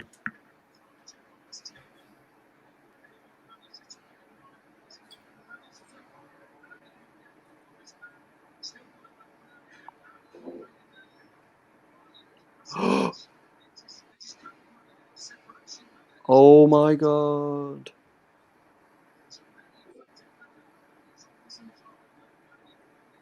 Yeah. You're on mute, Nitesh. Yeah, do fire up them likes, everybody. And now we are playing like Sheffield, all defense. Yeah, exactly. I didn't like that at all. That was lucky again. And Pepe has disappeared again. I think everyone's disappeared this half. Foul. Yes, come on. Do you know what? Actually, although we've not done much this second half, I actually think we're doing all right today. Because we could go gun ho at this game and probably concede. Xhaka! Oh my god! Oh, No, it's nothing. Got a block. the Xhaka boom. Oh, big up Sal Nasser. Yeah, man. Xhaka just connected with us so well. Would have saved that anyway, I think.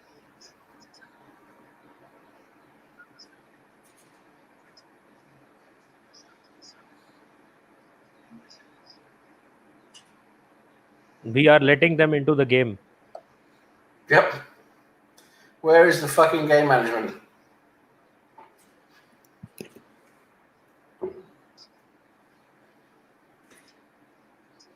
Yeah, big up everybody in the chat. Big up all. I just want to, like I say once again, big up all the moderators for the work that you guys do in the chats and on the channel. I don't say it enough, so yeah, big up to all you moderators who are doing your job.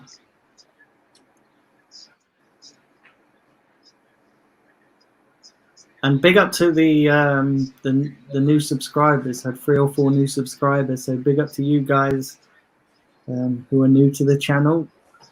And it's the drinks break in the second half. Yes. So yeah, what have we got? Any chats there, Simpy? While they're having a drinks break and kissing each other's asses. Miss Molina has said, yeah, we all know. Well, we know Ozil is busy playing Fortnite and Zoolander is busy dressing up for Instagram. And then, yeah, Omar saying, yeah, Xhaka is captain, lol. Yeah. And then, yeah, the Revenite, Lord Xhaka, he's our captain. He tells us to F off. And yeah. And see, the only goal that has come in this game has been through a penalty. Nothing else. No open play creation. No matter how much you say that we are playing good, no open play creation at all. Yeah, I agree with you, Nitesh. But the only thing I will say in our defence is that we seem to be a little bit more compact. Although that Sheffield are having chances, we're not. They're not. We're making life quite difficult for them in terms of we're not creating anything, but we're actually the way we're set up. Yeah, I mean, I think there should be some changes soon, like to the tactics. But at the moment, the danger you've got is that it's whatever's working is working well for us, even though we're not dominating play. We're whatever's working is working well for us. And I can sort of see the reluctance to change it because if you change it and then we fall apart, people are going to go, "Oh, you shouldn't have changed it." And then you don't change it, and we play like this. People are still going to question it, So it's, I don't know. I think we're doing all right. It's probably our best game so far this season, even though they have, even though that they have, sort of created chances, whereas we sort of, okay, yes, we haven't created anything from open play to any significant extent, but we still got the goal. Remember, it's Sheffield that's got to do the work. Effectively, we could sit like this for the whole game, and they've got to come at us and try and score the goal. So effectively, we can just sit back and we could see the game out. We're not a defensive kind of team. So if we keep sitting back, we may concede that one goal. And the next thing is, that is why I was a bit surprised why he got rid of Lacazette in a game that we wanted physical players and physicality, and got in Nketiah instead of Lacazette. If he wanted to make more changes, he should have added more strength to the midfield. Yeah. So it's kind of weird what he's done with this tactic. He has made some changes, but it's I'll be back weird. in a sec, guys. Just toilet break. Yeah. You got 20 minutes. 20 minutes, boys. Oh, Billy Sharp's warming up. Here we go. Yeah. He's the only guy who can probably score for Sheffield right now. Yeah, he's got physicality and he can score. And then we got Reece. Oh, Bamiyang's warming up. I'm not liking this, Nitesh.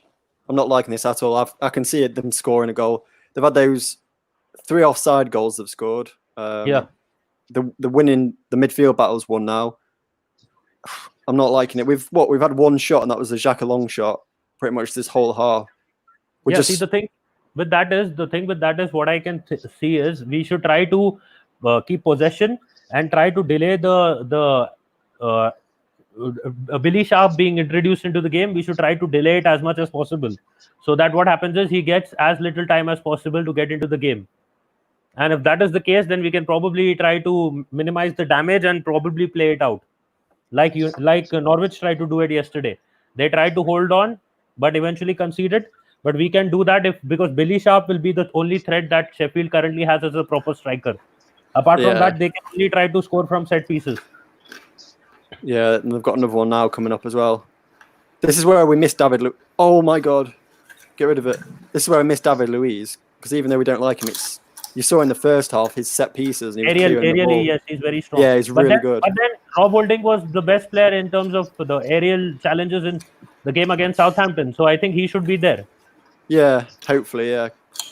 Because that's a good pass by Saka, and that should be a yellow card. Oh, yellow card. He just crunched him. Yellow card. -1. You're still obsessed with the FPL. Yeah, man. That's all I think about when I watch football now as well. -1. That could have been a goal scoring opportunity, but he didn't. It wasn't a strong pass. That is why he was able to get hold of it and foul him for a booking. If it would have been a faster pass, Nketiah would have been through. Big up the dog as well. Where's the dog? The dog's lying right by my feet. I remember that stream where he jumped up on the screen. That's so funny. Yeah, he won't come up now. He went outside. Suzanne took him outside for half an hour and just running up and down the garden. So yeah, he's a little bit knackered now.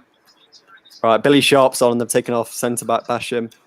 How the fuck this is George gone up to the stadium in Sheffield? What's that? George is at the stadium. What, outside the stadium? Yeah, because somebody said stay safe. He said, yeah, I am. We're doing the social distancing. He's outside the stadium, yeah. There probably is Arsenal fans up he's there. gone up There there, probably yeah. is Arsenal fans outside the stadium. There probably is. Why would you travel all that way up to Sheffield just to stand outside the stadium? I tell you what, I wouldn't do that. Do you know what I mean? It's just pointless. Whoa, what's he doing, man? Klasnac's injured now because he's just done that. Oh God, Klasnac just hurt his arm. He just pushed him for no reason.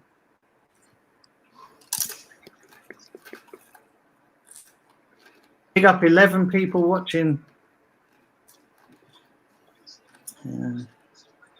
So yeah, do fire up the likes, everybody. We've just hit 2 hours now, so yeah, we just hit 2 hours, and obviously just under 20 minutes to go in this half, and we're still winning, so it's a bonus. 2 seconds later, 1-1. Let's see if we can hold on for dear life. Remember the old 1-0 to the Arsenal? Did he get any? He's actually in the stadium. What's that? I don't believe that, Susan. Who says he is? I don't believe that. Somebody said, how did you manage that? Uh-oh, corner. Oh no. If we've had tickets before, they're allowing 15 people in. That's what he said. And he's actually got a picture of him there. So he must be there. Yeah. I mean, I can't see the picture, so I don't know.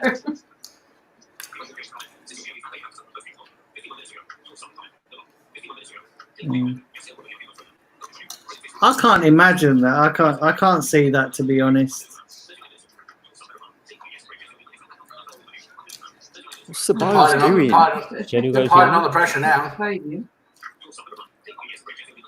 What's Ceballos? Oh my God. They are hiding on the pressure. Ceballos crouching, and Xhaka pushes him out the way and heads it because Ceballos is just chilling on the floor. So he doesn't want to get his hair messed up. They got more shots than us now. 9-8. Yeah.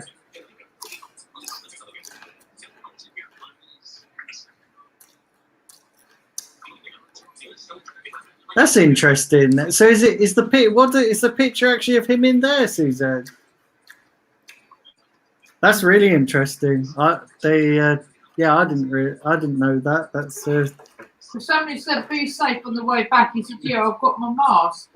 that's really interesting. Is the picture there of him in the stadium then, or like? Oh no, I've lost the post. What is the picture? I don't know. I've lost it now. You Get come rid out of it and it. then you can't find it again. Oh, what are you doing? It disappears. You can come out of Facebook and it changes, doesn't it? Yeah. But then he could have put a picture on there from when he's been up there before. He's never been up there. No. He wasn't up there last time. Yeah, he wasn't up there last time. Never let anybody in. No, I can't imagine them just letting 15 people in, and not letting other. That seems a bit like ridiculous.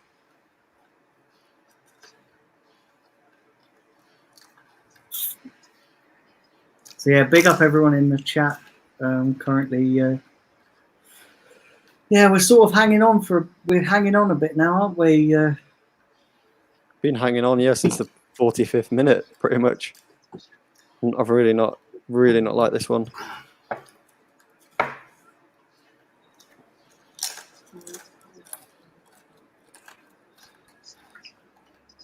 Come on, guys. We've got probably 15 minutes with extra time left to hold on. Aubameyang's warming up. Batman comes on, scores the second goal, and that's it. Oh my God! What a cross! What a cross by Tierney! Oh, Pepe almost. Tierney's crosses are deadly. But there's no one. Pepe can't score these chances. Oh, He wouldn't be able to do anything. It's his right foot that was going to get to the ball. He would have had to switch it from right to a left and then try to take a shot. Because he never plays anything with his right foot.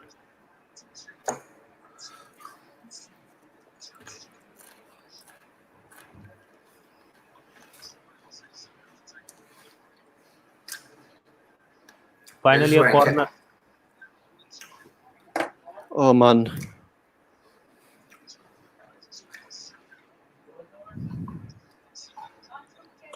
Oh, here we go, counter attack. No counter attack. We got the pace. They've not got any pace. We've got so much pace. We should use it.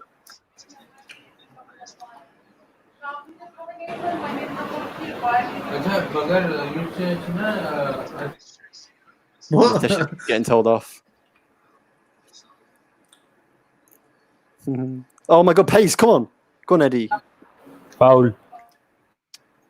Why does he always do them same fouls every game? Like punches them. What's Dean Henderson doing? What's Dean? He's taking the free kick. All right. I was about to say, I was like, what is he doing? I thought he was going to start a fight with Eddie. Yeah, Simpy was like he's playing a FIFA move. I honestly thought he was going to go fight Eddie then. Oh, what a ball! What a ball! Oh my God! Oh wow, that was such a good ball. Almost. Oh, that's it, What Martin. are people saying in the chat? What are people saying in the chat, Simpy? Liam Damon, Arsenal will hold out. Melina, come on, lads. Revanite about the corners and headed over. Aubameyang still warming up. Tyrone, Captain Jack again. Melina, we're looking so poor in the second half. And Omar, what a miss. Who was Sheffield's main striker who was scoring for them? Muse, right? Muse.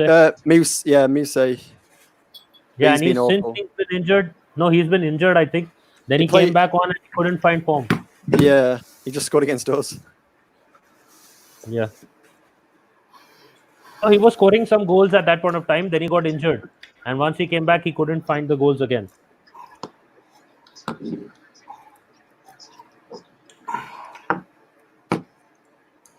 And they don't have a goal scorer. That is the problem. They won't win.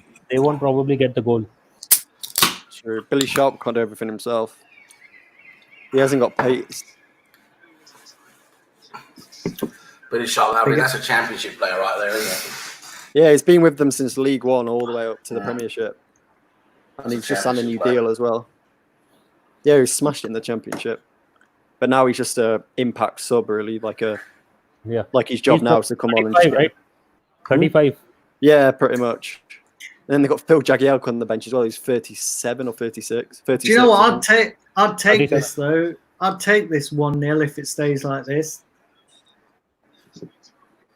Of course, Billy Sharp is 34.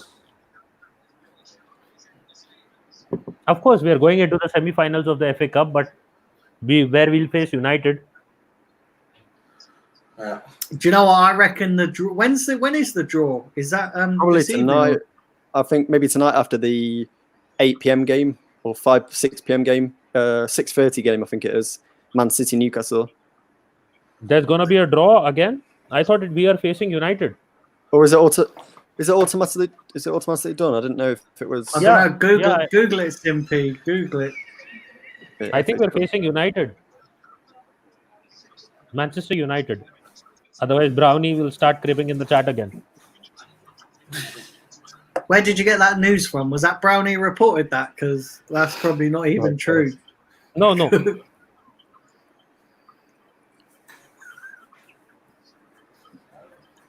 I read it somewhere that if we beat Sheffield, we play Manchester United. Oh, the draw is tonight, 6:30 p.m.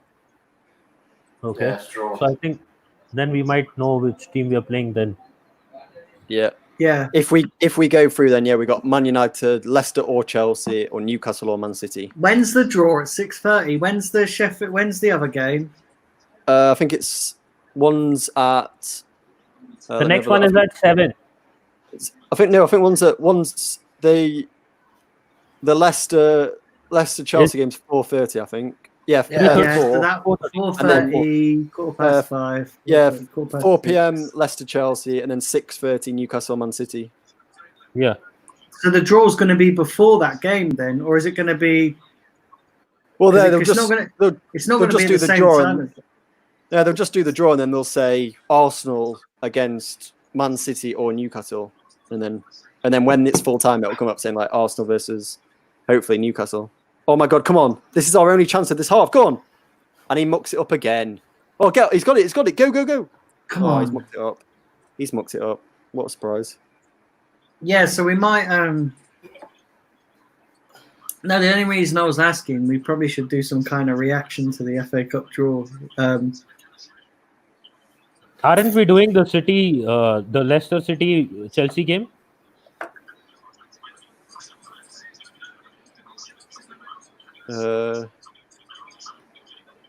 Didn't think so. Can do if you want. Jed, is he saying that the draw is in the half-time interval of the Manchester City game tonight? That's when they're doing the draw. Oh, okay. Yeah, that could be it. That could probably work because there's only like 4 teams to do. So corner. Oh no, dangerous throw-in. Don't like this. Sheffield scored. It was shooting the Goldrick. I thought predictions coming through 1-1. Where's our game management? Where's our fucking game management? Why are we changing tactics to counter them? And there goes Revenite money. Let's everyone just calm down. Calm down. It's 1-1. It's not the end of the world. Let's calm down. We go again. Crap. What the hell was that? We go again. It was Kolasinac clearance straight to McGoldrick. Yeah. And the crappiest player on the pitch scored as well. To be fair, our defending was shocking. Like our defending was the shit. That was bad. And no David Luiz to blame again. Yeah. Our defending was Jesus Christ. Our defenders were spread like a Russian hooker in that flipping attack. Do you know what I mean? Jesus. So we're going to extra time. So Holding jumped in the middle of nowhere, basically. Kolasinac just passed the ball to McGoldrick. Well, brace yourselves, guys, because we could go. I said it'd be 1-1, and we could go to penalties. So yeah. 1-1 full time. I know we'll win in extra time. I think apart from maybe Sam, we all said 1-1. Yeah. I Yeah. said 2-1 to. I said 2-1 to Sheffield United. Yes. No, you said 2-1 to Arsenal, didn't you? No. Yeah, you said 2-1 to Arsenal, I think. Oh, did I? I can't remember now. I thought it was 2-1 to Arsenal. Yeah, it could still happen. But Yeah, no doubtful now. one predicted a Sheffield win apart from Nitesh on penalties. God's sake. Wow. What a This load second of half- old this- bollocks. This second half shows why Arteta is, he needs to start learning stuff. Just give up and go home. What a load of old bollocks. Crap. See, the thing is, though, the thing is, Sam, I get your point that he should be changing things, but he's made substitutions. I don't see what else tactically he could do. There's loads of things tactically he can do. He's looking at the threats in front of him. We should be able to put more people into midfield and play tighter. We've lost. Oh my God, Martinez just made it. Oh my God, we almost conceded again against Billy Sharp. They're leading 2-1? No, Martinez just made a 6 save against Billy Sharp. They're all over us, still all over us. I'm putting money on. Yeah, there we go. Anyways, guys, I need to leave. My battery is almost dead. It's almost dead now. It will go off if I don't start charging it. So I'll catch you guys maybe if you're doing the Chelsea game. Well, still got extra time for this. We've still got. Yeah, we still got extra time and penalties. Possibly. Let's hope we make it there first. Both my phone and my laptop are charging, so I'll catch you guys in some time if you're doing the Chelsea one. Okay, see you later, mate. Yeah, no problem. Take care, Simpy. I'll see you. Bye. See you in a bit. Up to 12 people. What are they saying? Simply, what are people? Just saying how crap we are, and the goal was pretty much. We all knew the goal was coming because of how bad we've been. Died. And Cheddar's, you were right. Yeah, Cheddar's. I put that tweet out saying, and I even said before the stream, I said, watch McGoldrick score against us. And what happens? McGoldrick. Right, this is it. We've got 4 minutes left to score a goal now. Oh, what ball by Eddie? Go on, Pepe. Stop putting it on you. Yes. Stop swapping your foot. Danny Ceballos. Ceballos! You just scored it. He scored, no way. Danny Ceballos, that absolute fraud of play, and he scored. Danny Ceballos scores. We lost our fucking feed here. Danny Ceballos. No way. No way. Dean Henderson's fuming. Sam's lost his feed. Oh, it's come back now. Oh, come on. Yes, Danny Ceballos. Absolute hate Danny Ceballos. Yes! Danny Ceballos. Ceballos fucking passes in the goal under the keeper. Yes. Fuck off the chat. Fuck off all here. You fucking Scouse cunts. Actually, Sam, wait. We better not celebrate because it's not over yet, is it? Danny Ceballos. I said 2-1. Fucking hell. That's about the only contribution he's made all game. That's the only thing he's done in an Arsenal shirt. Danny Ceballos. Danny Ceballos. He drinks Estrella, he eats paella. Tell you what, Henderson was a bit out of sorts there, to be honest. He's coming out there, and it's a bit weird. He's coming out there like that. Can't believe Danny Ceballos scored. Is that his first Arsenal goal? No, second. I think it is, you know. What a pass that was! But look, bring on Socrates for Pepe now. Part the bus, part the bus, part the bus, part the bus. Look at Aubameyang. Oh my God! We should fill up midfield now and just concentrate on just keeping hold of the ball. Oh God! Ball comes in. Oh my God! Oh yes, we got it. Come on. Come on. See it out. Yeah, like Melina says, about time he stopped moving in circles. That's the first time he's come forward.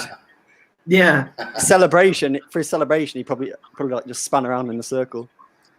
Mind you, he runs weird, doesn't he? Do you see the way his feet move? He's Jesus Christ. When he runs with the ball, his feet point inwards. He looks like a Spanish emu.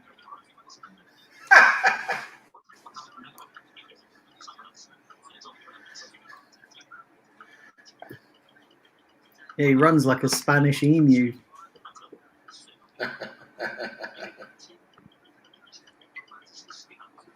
Come on, we've got 2 minutes.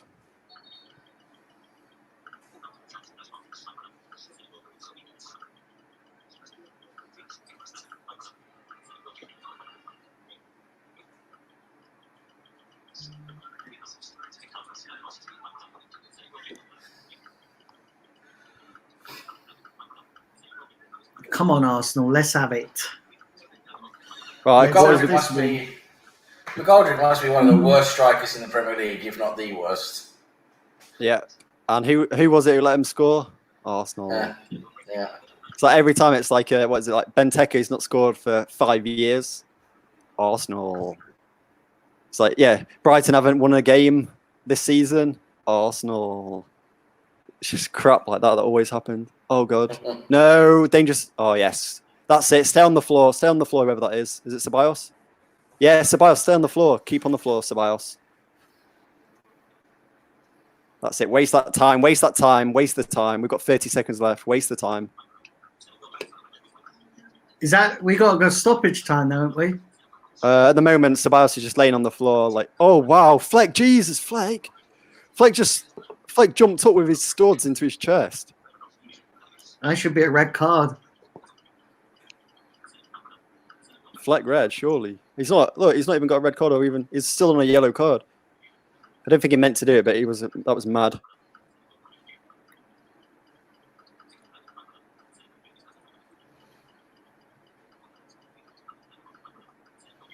Right, come on, Martinez, launch that ball up, and we're going to win.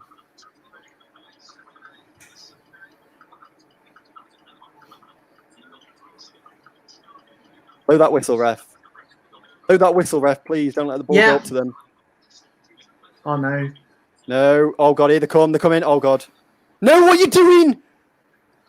Oh, yes. Do you see Billy Sharp pull down, I think, holding on Mustafi or something? Oh, it's Socrates. Socrates and Sharp fight. Fight. Way. What are you on about, Simpy? I don't even know, John. There's just loads of stuff happening. At least Aubameyang didn't have to play. That's good. Well.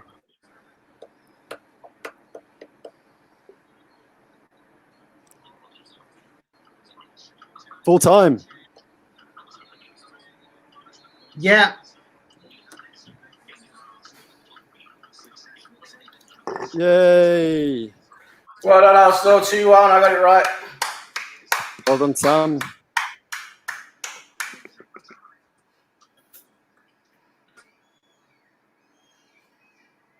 can't believe we won that. Yes. Well, the first half we were good. The second half we weren't so good. You know, we had a lot left to be desired in the second half. I have had an ingredient I'm not meant to do. Oh, well. Yeah, so full time, everybody. We're into the semi-finals. We're 2 games away from games away from a Europa League spot and a trophy. So into the semi-final. We'll see who that will be later on today. Who we draw. Yeah, at 6:30. I'm guessing that's going to be Manchester City. And we're going to get absolutely butt fucked in the semi-final. Yeah, mind you saying like that though, like a cheap hooker in Nicaragua. I'm hoping we get Man United. Out of all the teams that are playing, Man United is probably the easiest one. See, every night you should have fucking stuck to your bet, shouldn't you, mate? John, you should have stuck to your bet. But then saying that, we'll probably get butt fucked by United because we beat them at the Emirates. So every time we beat them, we always get fucking screwed over when it matters. It's like I said it last year when everyone was going nuts over that 2-0 win over Chelsea. I said, yeah, don't get your fucking shit straight because they'll come back and they'll beat us when it matters. And then they completely fucking done us in the Europa League final. Yeah. Because that's the way we roll. That's the way we roll. We bottle it. Yeah. We bottle it like a blooming cider distillery. Do you know what I mean? Jesus Christ. So yeah, so guys in the chat, yeah, listen, we're into the semi-finals, so our FA Cup hopes are still alive. Just. So yeah, so listen, what did you guys make of the game? What did you guys overall? What did you guys think of it? We started off great in the first half, and then we sort of fell away as the game wore on. And then when it matters, we got the goal, which is probably the best way of summing up the game. When the game started, you know, Arteta picked the right lineup for me. I didn't think there was too much wrong with that lineup, and his substitutions, you could probably say that he got it right. But yeah, what do you guys make of it? What do you guys think of the game overall? We'll start with Sam. Yeah, I mean, for me, it was a tale of two. I mean, a game of two halves. I thought the first half we looked very good. I think it's the best half of football we've played so far for a long, long time. I think Arteta actually got the lineup pretty much bang on from what he had available to him. I know he chose to drop Guendouzi. I'd like to see Guendouzi possibly start the game, but you know that's the way it is because Arteta has obviously decided to make an example out of him. And I thought the performance was good. You know, they certainly gave a lot. They looked like they were up for it. We had a few chances, and we managed to put one away with David Luiz we put one away with who was it who scored our first goal? Pepe, the penalty. Pepe, that was it. Sorry, not Yeah. yes, Pepe. Pepe scored our first goal with a good effort, you know, from the penalty spot. It was a nice tucked it way down to the right there. As I said, I thought we looked good in the first half. And then, typical us, we came out in the second half. Sheffield United obviously changed a few things around.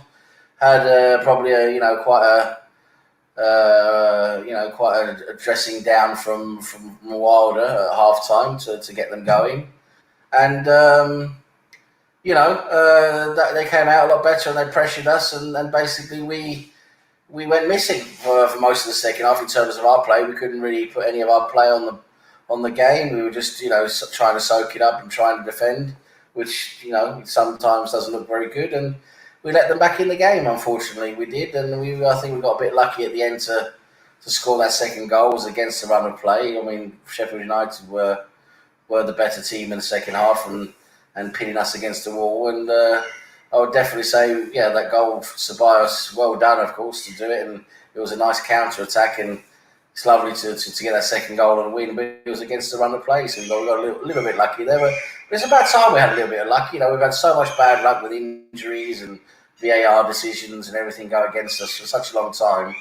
I think it was nice to have a little bit of luck go our way for once, with that goal running against the way of play. They were better than us in the second half. And so overall it's a nice victory, go through to the semi-final, but there's still some question marks left there, of course, with our team and everything, but I think overall today was a step in the right direction, and it's another step in the right direction as it was against Southampton. Yeah. Simpy, what did you make of it overall? So first half I think we did okay. We were playing well, like going forward and in the midfield, and everything was going fine.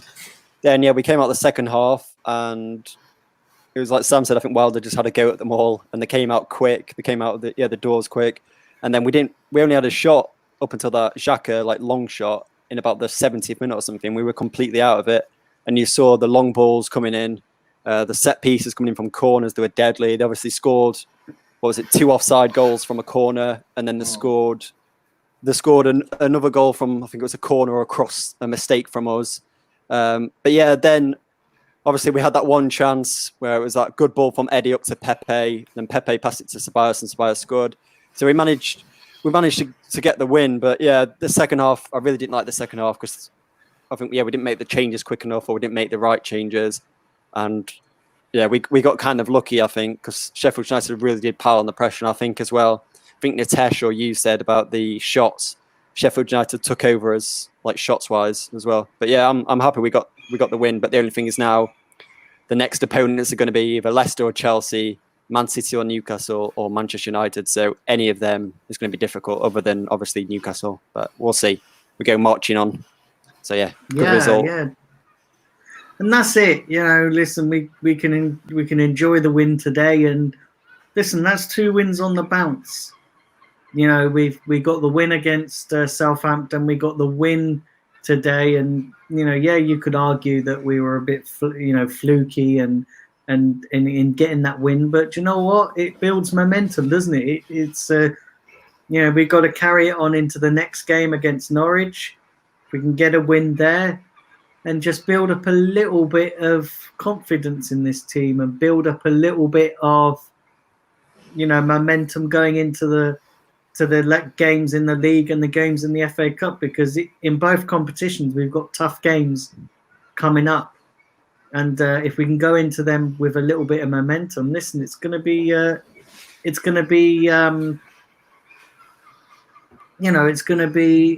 good for us.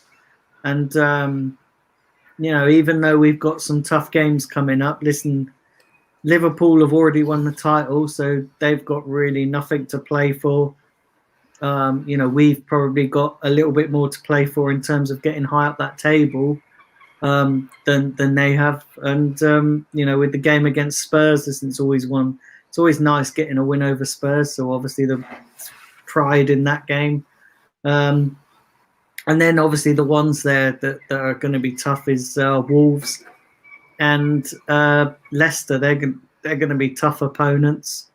Both teams, in terms of like Leicester's already beaten us once, and Wolves gave us a pretty hard game at the Emirates. So yeah, listen, there's tough games coming up in the league. But yeah, listen, it's all about the FA Cup today, and listen, we've got some tough games. We could have some tough opponents in the next round of the FA Cup. So we've got to be on our game going forward, and we've got to be more clinical in front of goal going forward, and we've got to start dictating the play a bit more. We've got to start dictating it. For maybe even 60 to 70 minutes, rather than at the moment we seem to be dictating it for the first 20 odd minutes, and then we seem to fall away. Yeah. Now you could probably argue that could be down to a fitness issue. The fact that the intensity that Arteta wants to play, these players are not quite at that level. Listen, we've struggled for fitness all season. Which, in my opinion, it baffles me, because if you're a professional footballer, you should be fit. Do you know what I mean? How can you struggle with fitness? If you must be doing something wrong in terms of keeping your fitness up if you're struggling with fitness as a professional footballer. But listen, that's just my opinion. But yeah, so listen,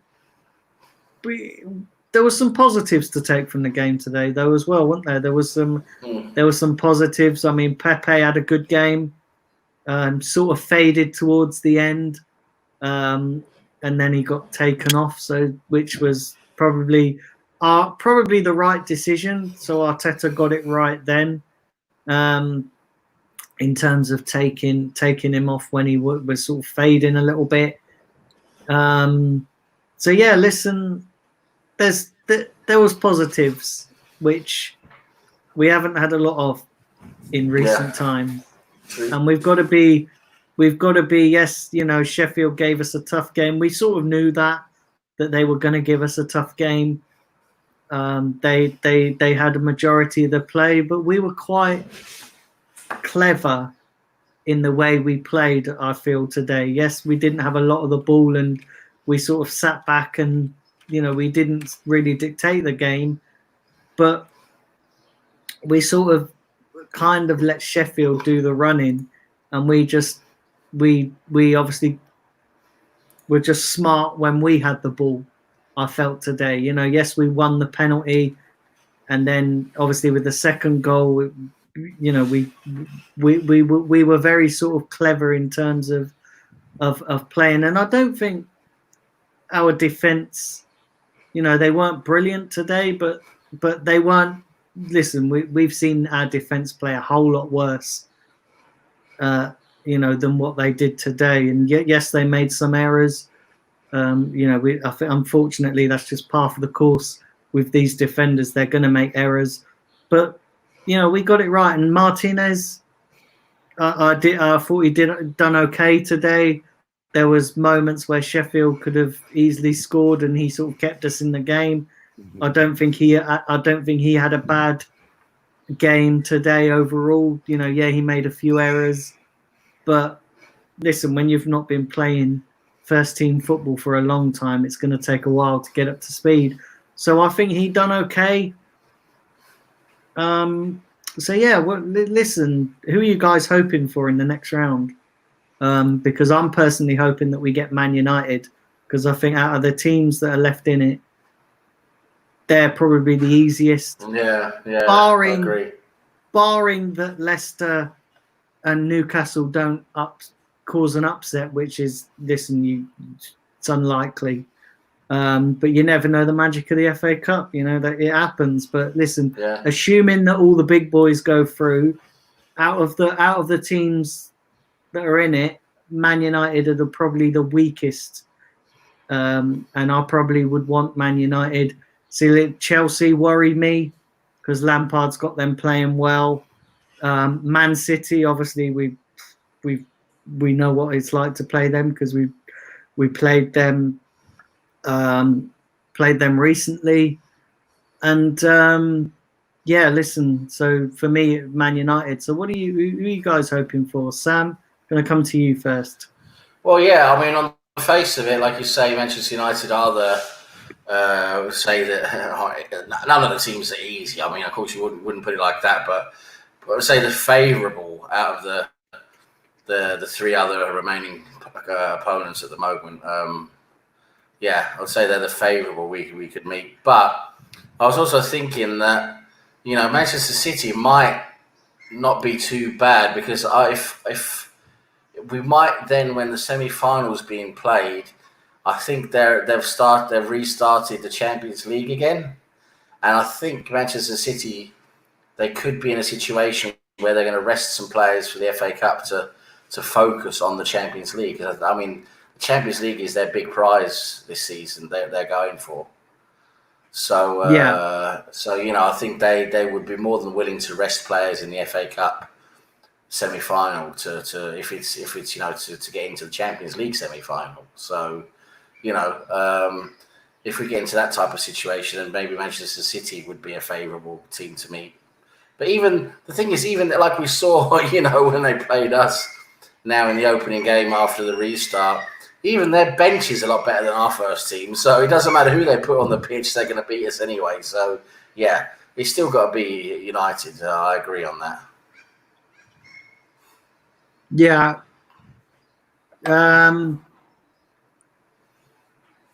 So, Simpy, who are you hoping for? Newcastle. Yeah. No. Yeah. Probably Man United as well, because I still think, even though, like Sam said, Man City will be maybe focus more on the Champions League. I still wouldn't want to play City any day of the week, really, even with their B team, so to speak. Man United. Yeah, Man United as well. They're looking at top four as well. They're really close to pushing for top four, same as like Leicester, same as like Chelsea, really, to cement that spot. So they could potentially play like a weaker side, like they did yesterday. So we could have a chance that way. But yeah, I'd probably want Man United. Yeah. That's who I want. Big up everybody in the chat. Yeah, got a nice joke here from Cheddars. Oh, a lovely one. Followed up from my one yesterday. Oh yeah, I remember that. How did the paramedics know Paul Walker had clean hair? They found his head and shoulders in the glove box. Oh my God. I love it.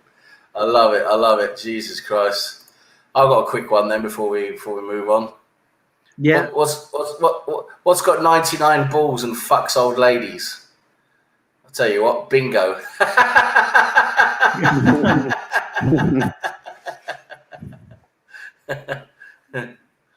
Yeah, do fire up them likes, everybody. Drive them likes up. Only 23 likes at the moment, so please do drive them likes up.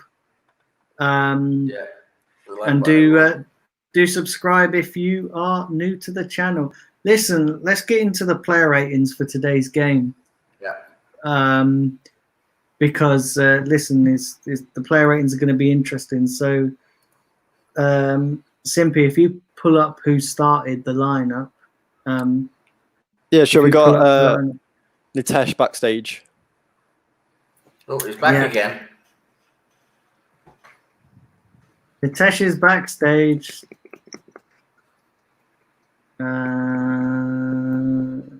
Let's add Nitesh back in. Back again. Here he is. Building. But everybody, I'm bouncing around more like than a cheap hooker. But why? I just want to know why will Michael Jackson never win the Grand Prix? Because he always comes in a little behind. So, Nitesh, before we get in, we're going to get into the player ratings, but before we do that, just give us your summary of the game. I think Sam just lost the right to criticize Ceballos. What? Because he did one correct thing in his fucking Arsenal career. Jesus Christ, have a laugh. Yeah. So what has Pepe done so far? Not much. I don't like him so far. I don't rate him so far. As I said, I'd rather see a Reece Nelson, to be honest, Nelson out there. Yeah, and no, but the thing is that out of a bad midfield, we have a few moments, good moments here and there with every player. That's about it, because our midfield is so bad. Yeah, it's a terrible. Listen, Ceballos scoring that goal, I love it. I'd love to, I want our players to do well. But, Ceballos, we've seen every game he played, apart from that Burnley game when he was good when he first started. He's been useless, So, we can't, just because he scored a goal today, we can't all of a sudden turn him into fucking Maradona, No, but today he got the freedom to move ahead a bit more. That is what I'm saying. He had more freedom today. That's true. Yeah, and he just came on and he scored. It wasn't as if he was playing the entire game. No, he did a good job when he came on. He managed to get an impact. He had fresh legs, and he did well. He did well to get in there in that position where he scored. I think Henderson made a mistake, to be honest. I don't think Henderson should be coming out to meet him there. That when you got that dead of an angle, he doesn't need to do that. He should let a defender take care of that. But yeah, anyway. It was a good score. It was a good goal. He scored a good goal, So got to give him credit where it's due. And I'm glad. Yeah, the funny part is the Rev and I lost some money. John lost some money. And the second thing is we did win the game, but we scored after Sheffield. And one more thing is that Xhaka shitty record is still unbroken. Oh yeah, true. They're gonna brag about it till the end of time now. Exactly. Yeah. Yeah. But overall, we were very poor. We are lucky in some ways to win this game. Yeah. I mean, the second half. Because we did have two goals against us disallowed for offside, but still they were correct. They were correct offside. You can't. You can't break the rules of the game. So they were correctly disallowed. But the second half we did let them take over too much, and in the second half we were hanging on there, weren't we? And we managed to have a counter attack for once that actually did something. But overall, like I said, my analysis, I said it was a game of two halves for us. In the first half, I thought we did quite well. In the second half, I thought we did poor. So that is what exactly what we were doing under Emery. Yeah. So it was more similar to Emery, but we just managed to scrape through the game with the win. If it would have been probably some other club with the world class striker up front, they would have killed us a long time ago. Yeah, exactly. If they had some world class people up front, they would have probably scored a few goals against us in the second half. And there's some guy called Giovanni Castrati in the chat. He's saying that we are lucky. Well, so were United. Yesterday they didn't probably even deserve to win in we extra go. time. Another one of these fucking Joker fucking. No, that's okay. I don't mind it him saying that we were lucky to win because we were probably deserving a draw and extra time. But then obviously there are so many teams that are lucky, including United yesterday. Yeah, it's true. Cheddars. Why did Amy Winehouse snort artificial sweetener? She thought it was Diet Coke. So yeah, guys, let's get into the player ratings. Yeah, let's do it. Let's get into the player ratings. So, Simpy, have you got the team up there? Because I can't remember who the other starting lineup. Yeah, I've got it. I've got it in the background. Okay, so we'll start with the goalkeeper, Martinez. And I'm going to go around each of you and you just give a little rating. So I'm going to start with Sam. Yeah, Martinez had a decent save today, didn't he? His distribution was quite good. He was a little bit out of sorts. I saw that one attack they had for their goal. Still, I don't think you can really blame him, to be honest. But yeah, I think he had a decent game, all considering. So, but nothing brilliant, nothing spectacular. So overall, that's going to be about 6, I reckon. Yeah, about 6. Yeah. Simpy? Yeah, I think the goal conceded wasn't really his fault.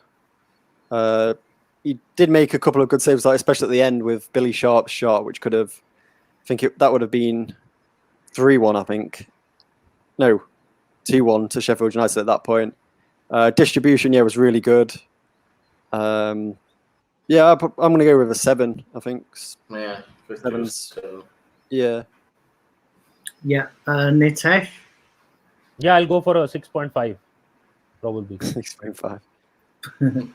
Yeah, because he didn't have too much to do, but probably there was an error here and there that he also made. Apart from that, he was good. And if you remember, he did make a good save before they actually scored. That was one more thing. And but yeah, he could have the distribution could have been a bit better. Last game against Southampton, the distribution was much better than what it was today. He was again trying to play out from the back a lot. So that is why I gave him a 6.5. Otherwise, probably I would have given him a 7 or 7.5. Yeah. Listen, I'm going to give Martinez a 7 today because I didn't think he put a foot wrong. Yes, he made a few errors, but listen, he's looked pretty decent in the last couple of games that he's played. So, I'm going to give him a 7. Okay, let's go on to Maitland-Niles. And we're going to start with Simpy. Didn't really seem to do too bad. Don't think. I think he was involved in the play quite a lot. Made some good tackles. Made some good runs, and there was, I think, some link up with Pepe, but didn't see enough. But it's only one game we've seen. Yeah. So it'll be good to see. I'm 99% sure Bellerin's going to come back in against Norwich anyway. But yeah, goal wasn't really his fault. I'd probably go for just a 6. And Sam, Maitland-Niles? Yeah, to be honest, I'll probably go for a 5 because he was just quite invisible for me in that game. I mean, he did some decent things and everything, but he didn't really combine with Pepe as much as I hoped he would. He did decent out there on the right, but I think we need to be looking at getting in someone who can play that role, because I think tactically what we did in the first half was quite effective. So if we can get a really good wing back on the right hand side who's a good crosser like we have with Tierney, I think that could be very interesting for us. But overall, Maitland-Niles, I thought it was a bit invisible. He did his job. He had a few tackles, a few passes, but it was like nothing spectacular. So for me, I think about 5. Yeah, for me. Yeah. And Nitesh? I'll again go for a 5.5. Nitesh is loving these 0.5s. Yeah. Yeah, listen, Yeah, I'm going to go. the reason I'll just say that one thing is there that he was decent in the first half. Second half, he was invisible as everyone else. Yeah, true. Yeah, see, I'm going to give Maitland-Niles a 5. Yeah, I'm going to give him a 5. I didn't think he wasn't outstanding today, and he wasn't that great. So yeah, 5. Yeah. 5. So yeah, he gets a 5 from me. Centre backs. Who do we have at centre? We had Tierney, Mustafi. David Luiz, and Mustafi. Okay, so let's start with Mustafi. Nitesh, I'm going to come to you first.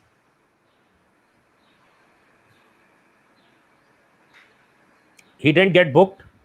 That's a surprise. He was decent. So I will give him a 6. I'll give him a 6. Yeah, and Sam Mustafi. Yeah, I agree. I think he did okay. I think he made a mistake. He made a mistake. I can't remember what it was, but I saw he made a mistake during the game. But anyway, one mistake. As long as it wasn't a major one, we can live with that. We sort of expect it from him anyway. But yeah, he did okay today.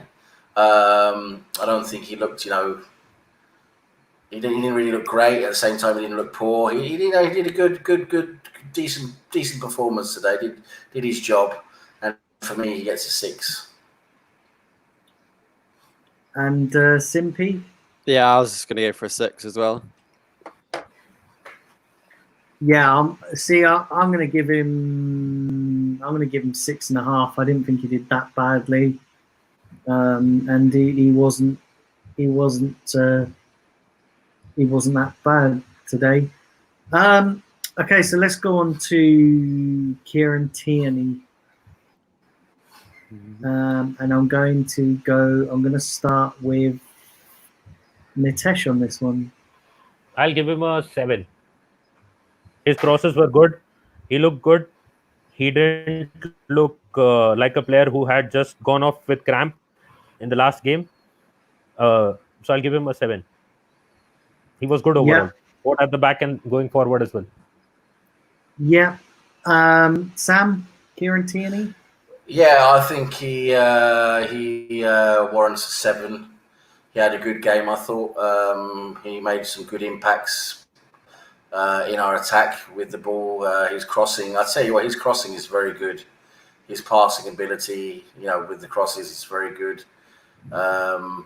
He actually created a few chances that way today, that we missed. And with maybe some strikers in form or some better strikers, we can see that Tierney is going to create some goals. He's going to have some assists like Robertson for Liverpool. So yes, it's an exciting player, exciting prospect with Tierney.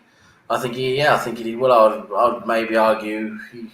I haven't really decided who my man of the match is yet for Arsenal, but I would say he's definitely one of my candidates today for Arsenal's man of the match. So yeah, solid 7. Yeah, Simpy. Yeah, I'm going to go. Agree with the Revenite in the chat. I'm going for a 7.5. I think going forward was great. His crosses were great. He was putting in numerous chances, made lots of tackles, was physical with some of the players as well, and he got that hit on the back of his head as well at one time. But yeah, I probably agree that he's probably, in my opinion, the best player on the pitch for Arsenal today. Yeah, and listen, I'm going to give Tierney an 8 today. Yeah, because I agree. It could be an 8. Yeah, I thought he was really good today. Listen, he was, he was brilliant. His crossing was brilliant. His defensive work was brilliant, and I'm going to give him an 8.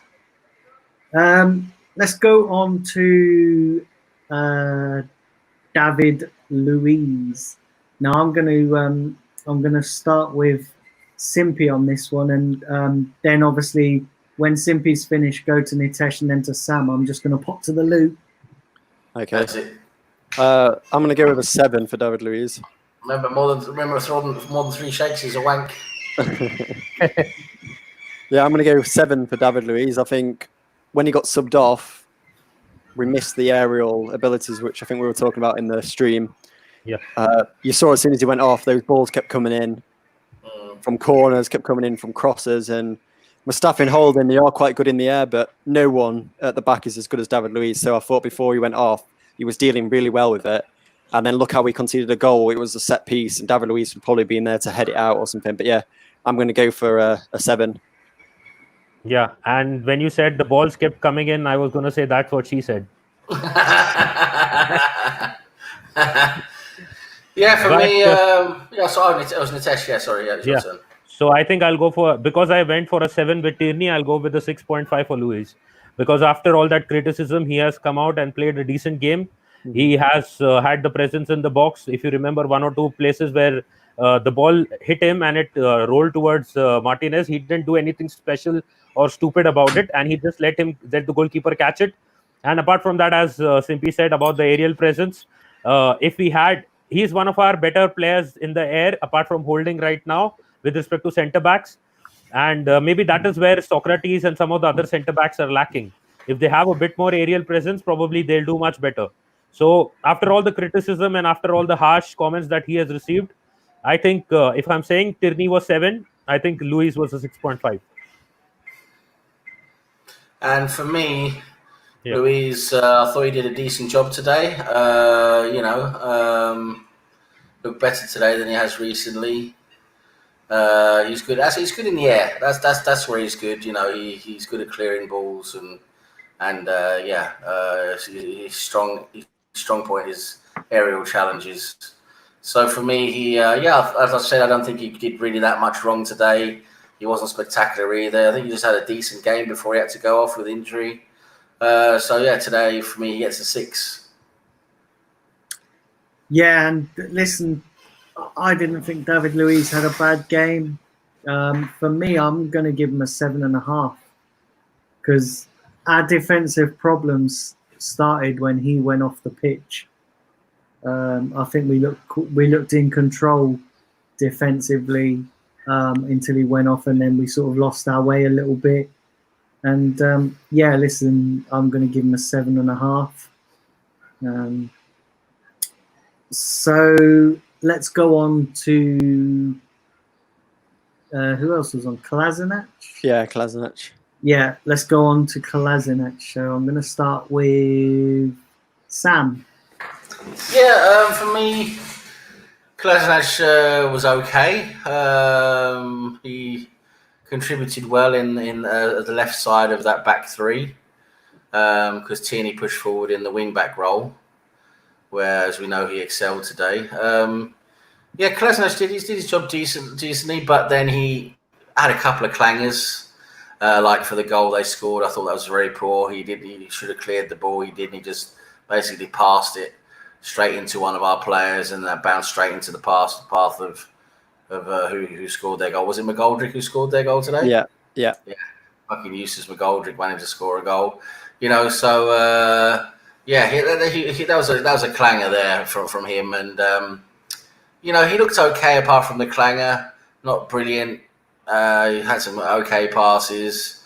Positionally, he looked halfway decent, but that clanger pulls it down for me. So I'm gonna bring him down to about 5, I think, despite the clanger. Yeah, about 5. And I'll go next. I'm going to give Kolasinac a 4. I didn't think he was great today, and that error, just brings him down for me. He gets a 4 from me. Nitesh? I'll give him a 5 as well. I think he had the physicality, and he was one of the more physical players. And he did push the Sheffield players around a bit. And that is the thing that we needed in the team as well, where some of the other players were not that physical. And Kolasinac brought that additional physicality into the team. Yes, he was not the best defensively, and there was an error which led to the goal. But then apart from that, I think he didn't do too much wrong, and he was playing in a different role at times. He was pushing forward, he was going around, he was doing a lot of different things. So I think there is this lack of concentration that even he has at times. But apart from that, I think he did a decent job and deserves a 5.5 probably. Yeah. Simpy? Yeah, I'm going to agree with those two. I'm going to go for a 5. I think, yeah, physicality wise, we know Sheffield United are a team kind of like Burnley, where it's all like rough and tumble, really. They'll kick into you, and he's a player that will fight back. Yeah. Didn't really do too much in the game. Obviously, the goal that came in, he tried to clear it, and they ended up kicking it against someone. And then obviously McGoldrick scored. But yeah, I'm just going to go for a standard 5. Yes. Okay. So let's move on to the midfield now.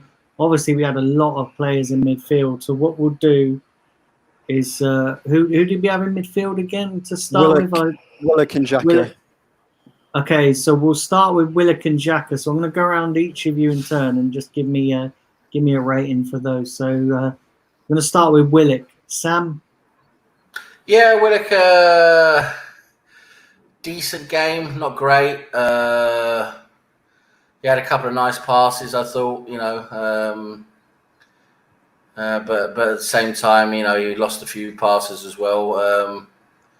Overall, I thought he did okay. Nothing major, nothing worth really saving anywhere, for a highlight reel or anything like that. So yeah, for me, he gets I must say, even though he has a couple of nice passes, created a couple of nice chances as well, I'm gonna have to put him. I'll put him about.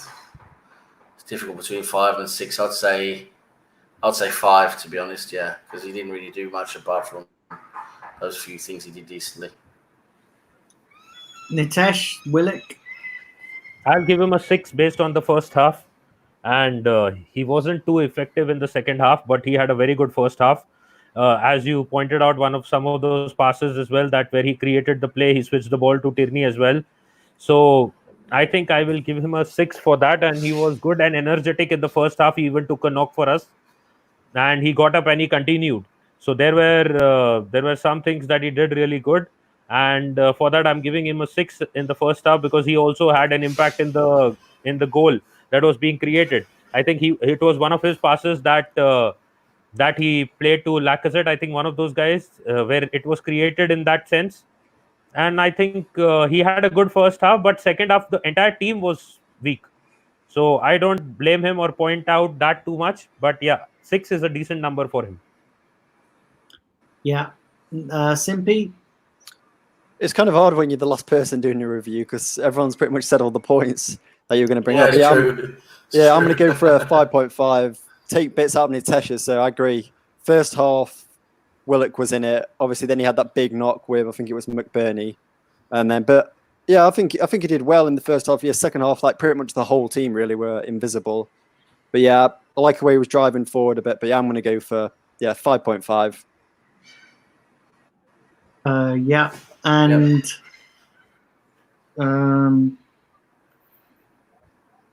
it's just left for me to rate. Yeah, I'm going to give Willock a 6.5. I didn't think he did too much wrong, and I echo what Nitesh said, that he didn't really have a great second half, but then none of the team did. They sort of faded a bit. So yeah, for me, he gets a 6.5. Okay, let's go on to Granit Xhaka. So I'm going to start with Sam. Granit Xhaka today. Granit Xhaka. Well, this guy's a bit of a, I don't know. He does a lot of bad things. He does some good things. He's up and down with performance. He's so hard to rate, really. He'll do it like we saw in that, was it the first half, when he actually saw something we'd never seen before. He actually went around 2 players and suddenly looked like Zidane, and then 10 minutes later he was stepping on the ball like a fucking retard, like he'd never played football before, and giving the ball away just really simply. It's so up and down with his performances, and but I do see why we have to when we have no real defensive-minded player currently available, and I can see why we have to use him because he's basically the only player who sort of halfway knows how to stay in a position and provide some stability, which is better than no stability. So he's the best of a bad bunch, really, I suppose, when it comes to playing that type of deep lying role. But yeah, for me today, Xhaka is going to get a 5 because, like I said, he had a couple of decent things. He did some decent passes, a couple of decent runs, a couple of decent tackles as well. But at the same time, he did have some mistakes. He lost a few balls in the quite dangerous positions, and just stepped on the ball a couple of times, looked like a bit of a twat, and he still has that side to him as well. So a 5 for me. And Nitesh. I'm gonna give him a 4.5.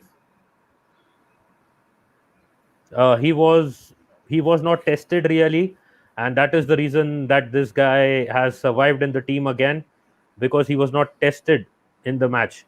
If he was probably tested a bit more than what we saw, because Sheffield is not an attack-minded team. If they had a better midfield and they would have tested him a bit more, then probably he would have been running for his life. So that is one thing that has happened. But yes, I was going to give him a 4 initially, but I've given him a 4.5 because of one reason, that because of his good positioning where he stands and doesn't move too much and doesn't mess around with things, he has been able to help the other players get a bit of freedom, and that has contributed to our win as well. So that is why I'm giving him an extra 0.5. Otherwise, if you saw, when he tried to be over enthusiastic and run with the ball, he tripped on the ball itself, and luckily he got a free kick. And the other thing was, he was playing some silly passes in midfield again. He doesn't seem to be doing all these silly kind of passes for Switzerland. But when he comes to Arsenal, he suddenly feels that I have the luxury to play some silly passes, or I can try to be a Zidane and play some world-class passes, though I don't have anything up my armory. And he tries to play those long balls and those special kind of passes at Arsenal, but he doesn't dare do those at Switzerland.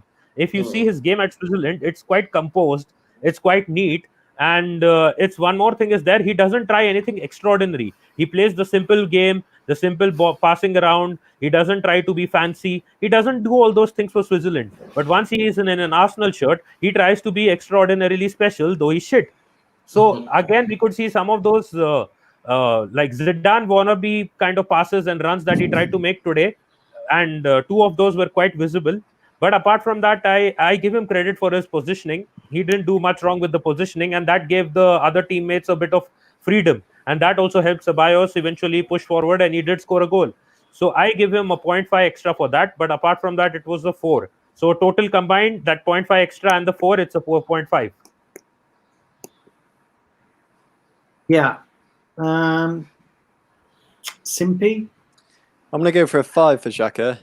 One point I'd like to add on to Nitesh's is, like you mentioned about the midfield battle, I think it would have been a completely different game if Lundstrom played for the whole 90 minutes rather than him going off, because I think he's more physical than that Sander Berge that came on as his replacement. Other than that, we did see him. He did quite well in the midfield with some passes and stuff, but obviously, I think towards the end as well, he did actually.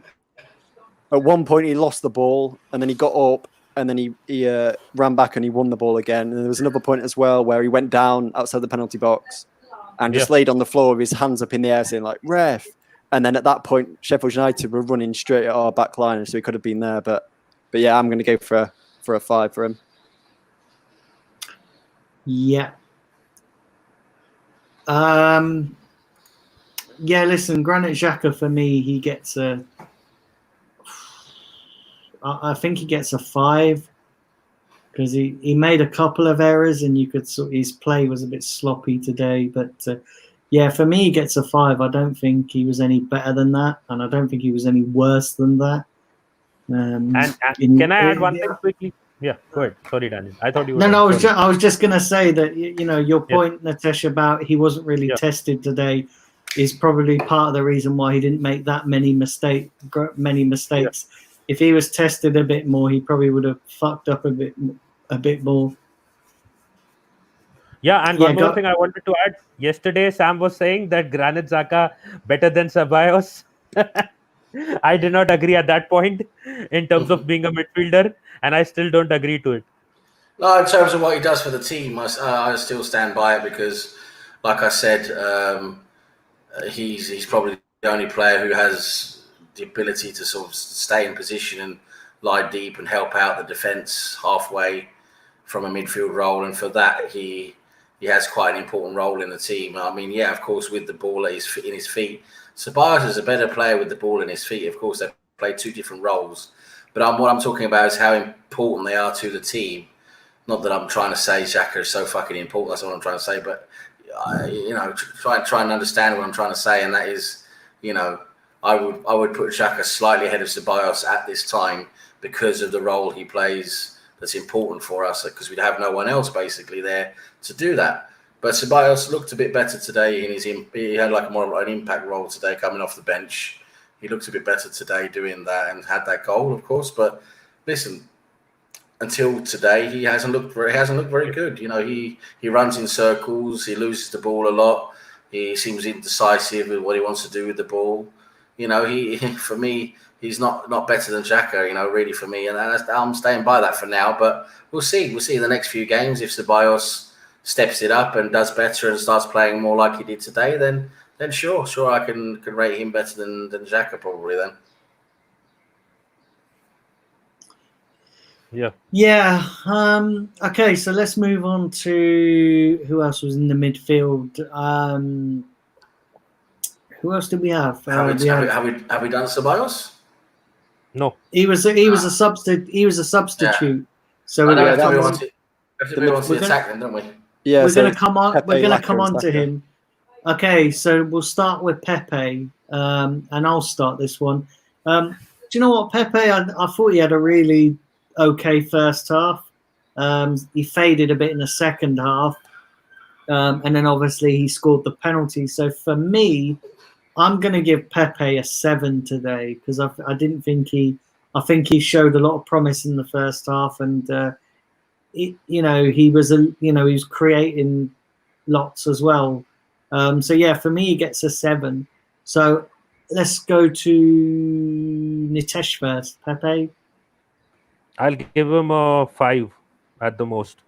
He did not do anything apart from scoring that penalty.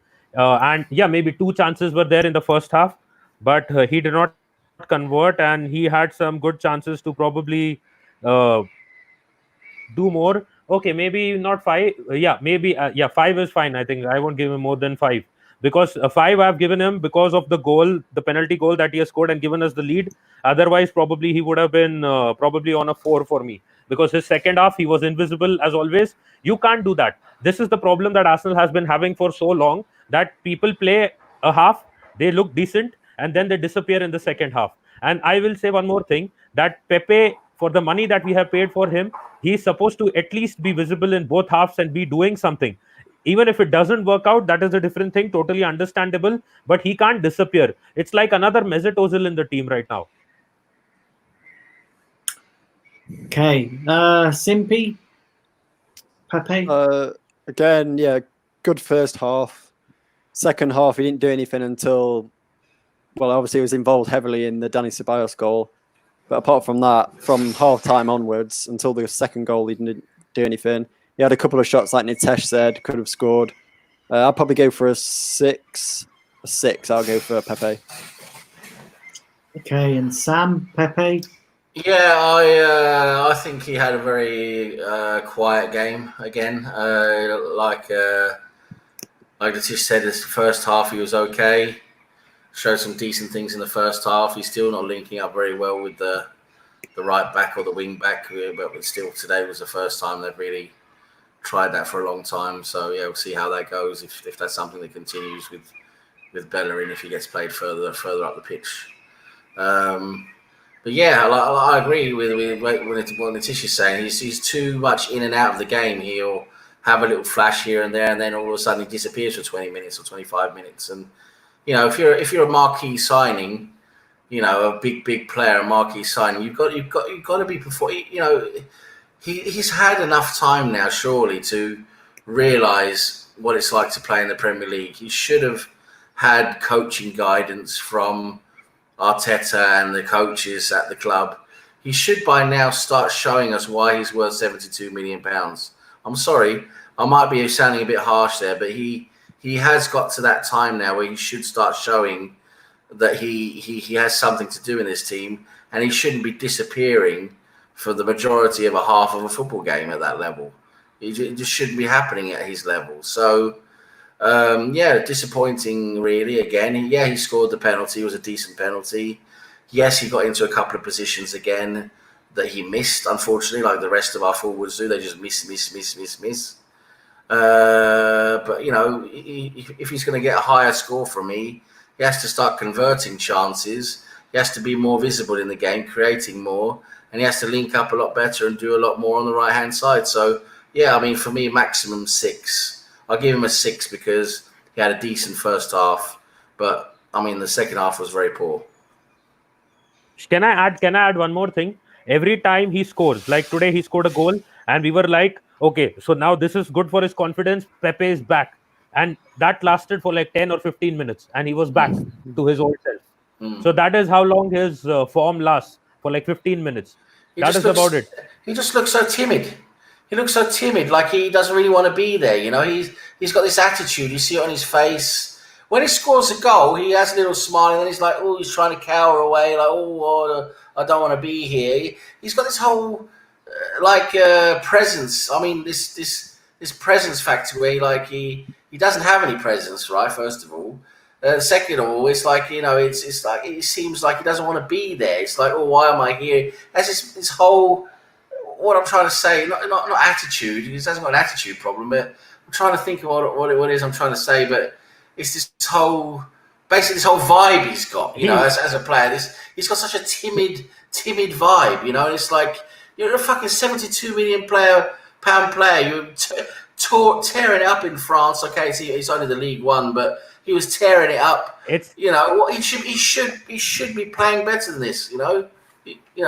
It's like that. It's like that performance phobia that some men have in bed. Yeah, kind of. Yeah, he's not. I think this is too much for him at the moment. It's like he's he's bitten off more than he can chew here, really, with the Premier League. It's too tough for him. The defenders are too good. They don't give him time on the ball. They pressurise him. They tackle him hard. He's not used to that in the French league. In the French league, he's used to having a lot more time on the ball. So and this is the thing we keep seeing with these big players.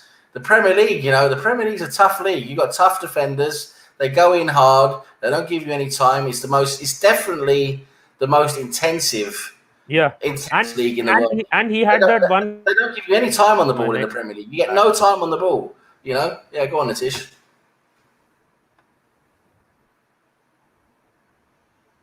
Nitesh?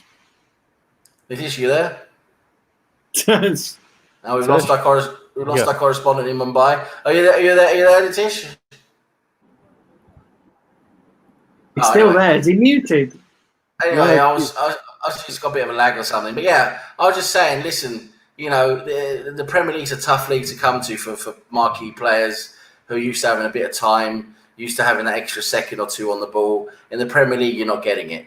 The defenders and the midfielders are pressing you immediately. You've got no time to think, and they're going to come in hard and tackle you hard.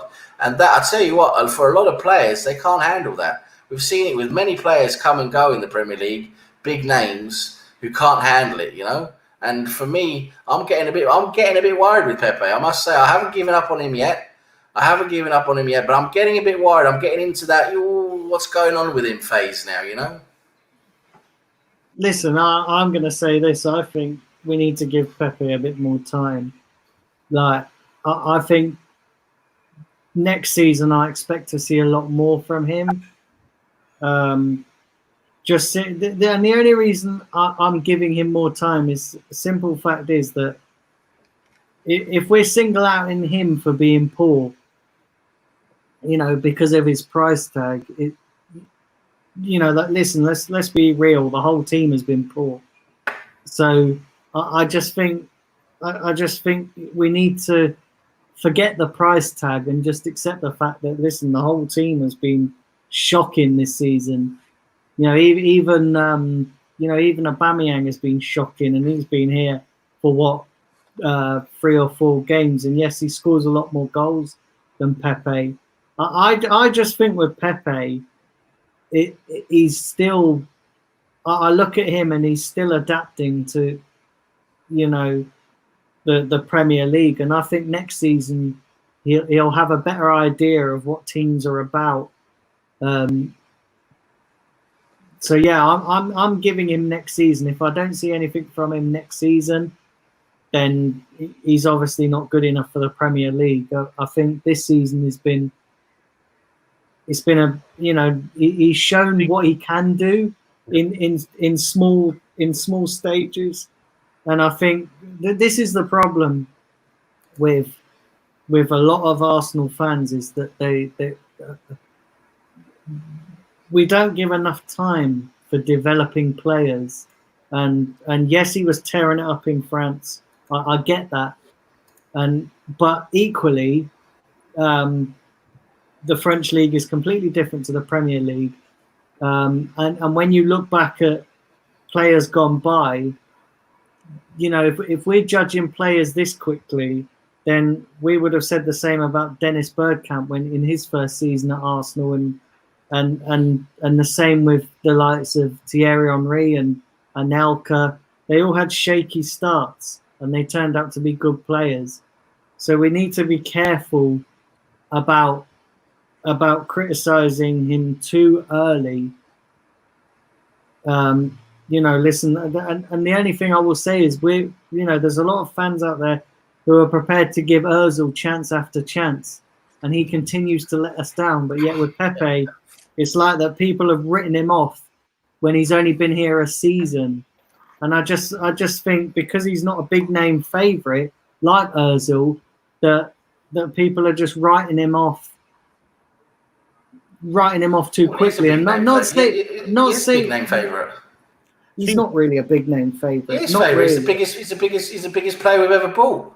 Yeah, he's the biggest player we've ever bought, Sam, but he's not a big name favourite. Yes, he came with a huge reputation. That you're judging him on his price tag. Judging him on his price tag. He came with a huge reputation. Everyone was saying he's the best. Everyone was saying he's probably the best winger in Europe when we bought him. We didn't think we was getting him. We thought maybe we'd try to get Zaha instead. Pepe looked a lot better than Zaha on the face of it. And we ended up getting Pepe, and we were all very pleased about that. We were all like, wow, we got Pepe. But so was Ozil. When Ozil came into this club... I disagree with that. No, come on. Ozil's best time was at Madrid. We wanted, but... Listen, I'm not getting into a dispute over flipping that situation, because at the end of the day, we've been here before. The right and wrongs of it, whether Ozil was the one, whether Zaha was the one we wanted or not. Listen, we ended up with Pepe, and we need to, we could have easily got Zaha, and it might not have worked out with Zaha. Listen, just because he was great at Crystal Palace doesn't mean to say that he would be great at Arsenal. No, I didn't say that. I'm saying what I'm saying. No. I was following up on Nitesh's point. I was picking up on Nitesh's point. Pepe was the bigger out of the two players. He had the bigger reputation, and we were surprised we got him because we didn't think we would be getting Pepe. Because I remember when Pepe was first mentioned, everyone was like, "Nah, come on, there's no way we're getting him. All the big clubs want him, blah blah blah." And all of a sudden we had him, and he came in with a huge reputation. We had huge expectations from him. Yeah, and of course I'm saying I haven't written him off yet. But what I will say, and I feel I'm right in saying this, and is that we've played 30 games in the Premier League now, and he hasn't played very many of them. And again, that's another thing. Why hasn't he been playing them? There's loads. I mean, that's another thing we have to look at. But the thing is, if you're that level of player with that level of reputation and expectation, you shouldn't be invisible in a football game. For me, that's the thing. You shouldn't be absolutely invisible, and that is what he mostly is. Unfortunately, that's what I'm saying. No, the we have to problem, let the players thing that I was adapt. trying. We have to let players adapt, and let's not forget he did score a goal. Penalty. So still a goal. It doesn't matter whether it's a penalty or a free kick or a Well, goal from open play. There's Still a goal. There's a difference between a penalty and scoring a goal from open But play. it's still a come on. goal. It is still a goal. It's Yeah, still a goal. on paper. It's still Yeah, a goal on paper. Yeah. Exactly. But It's the still thing a was- goal. It's still a goal. And, he's still scoring. He's still scoring. If he had missed the penalty, then fair play. Do you know what I mean? You could probably say that he should, but he still scored the goal. And actually, I didn't, he did all right in the first half. It was only the second half that he started to go missing. And then Arteta hooked him. But then that's the same with most games. With most games, he's completely missing the whole game when he plays normally. But he's still adapting. We have to be mindful of the fact that he's still adapting. We have to be. I would agree with you. Like next season, if we don't see more from him, then yeah. But I think when the whole team's been poor, and we're making scapegoats for the whole team being poor, I think there's other players that have been here longer that deserve the criticism than Pepe. I don't get that because I mean, I don't think it's a valid argument to talk about other players when we're talking about Pepe. I mean, other players have their faults and then their situations. But I mean, I'm talking about Pepe. I mean, it's got nothing to do with Xhaka or Lacazette or any of those guys who are underperforming. Well, it has because well. people have. No, it doesn't because Pepe. It does. Pepe, It does. No, it doesn't. It because does. Pepe, It does. Pepe comes in. We expect some things from him, and he hasn't really done anything yet. And okay, he could still be adapting and everything, but just because Xhaka is poor and Lacazette is poor, that doesn't mean we can't expect anything from Pepe. And we don't know. Pepe might be a better player with better players around him. Look what he's got around him. Yeah. Look what he's got around him. That's what I'm saying to you. There's all different factors. That's the whole Ozil argument as well, isn't it? So what, we're going to exonerate Ozil now then? No, I'm not exonerating Ozil because Ozil's had longer chances. Because that's his excuse, right? He just has deadwood around him, and that's why he's no good. No, the difference with Ozil, and if you're asking my opinion, Pepe shows more than Ozil. When was the last time Ozil scored a goal? When was the last time Ozil created anything of significance? Ozil is worse than Pepe in terms of performance. That's what I'm saying to you. But people are prepared to give him a free pass. People give him a free pass time and time again, and yet people are writing off Pepe when he's not had half the time or half the chances that Ozil's had. And he hasn't played many games this season, Pepe, and yet people are writing him off. But do you remember the reason why? Do you remember the reason why Arteta wasn't playing him? Do you remember that? Yeah, because he wasn't performing. He wasn't performing. He wasn't even doing well in training. Apparently, was the explanation. I mean, Well, he must be doing something right now because he's playing. For me, that's a bit worrying. If you're not playing games for a period of time because you can't even hack it in training, for me, that's a worrying signal. Listen, we're going to disagree on this Pepe issue, but I just all I'm saying is that we need to be careful before we start jumping the gun, and this sums up our fan base to a T. Is that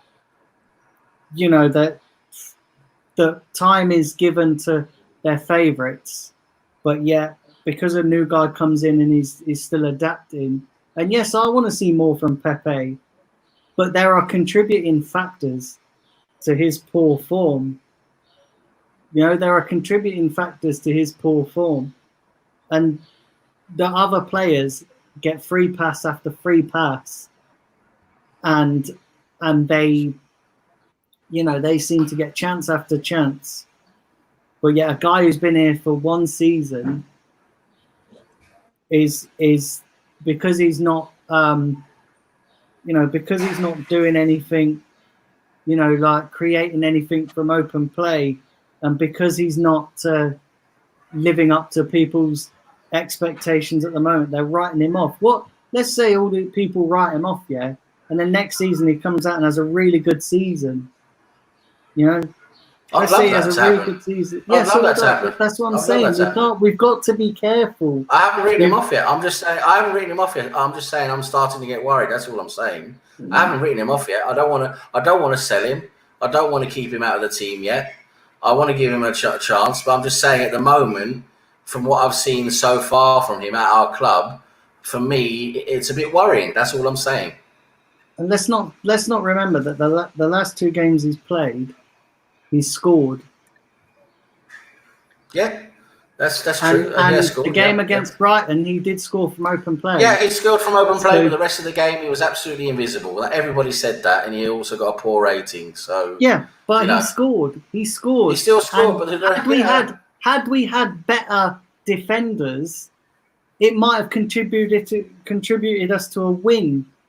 Do you know what I mean? Had we had better players around him, he's doing his job. Yes, he goes missing. He went missing, but he still scored. He still scored a goal, and still, he still, and it was a brilliant goal. That's what I'm saying. You don't want more from a player than that. Yeah, I do. But what I'm saying is, for a player's adapting, he's still banging in goals. Part of our problem from midfield is that we don't score enough goals, but yet Pepe scores enough goals. What do you want from Pepe? What do you want? Scored, that's the 2 goals he scored for how long? Yeah, and how long's he been out the team? How long's he been out the team? He's played quite a lot this season. Let's look at all the other games that he's been out.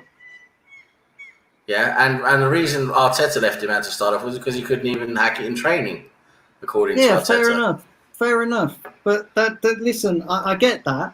I completely take your point that he's been left out of training because he's not his attitude is all wrong. He's not living, but that doesn't make him a bad player.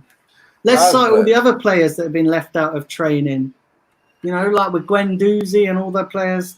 Do you know what I'm saying? Let's cite those examples. But yet people don't talk about that because Pepe cost 72 million.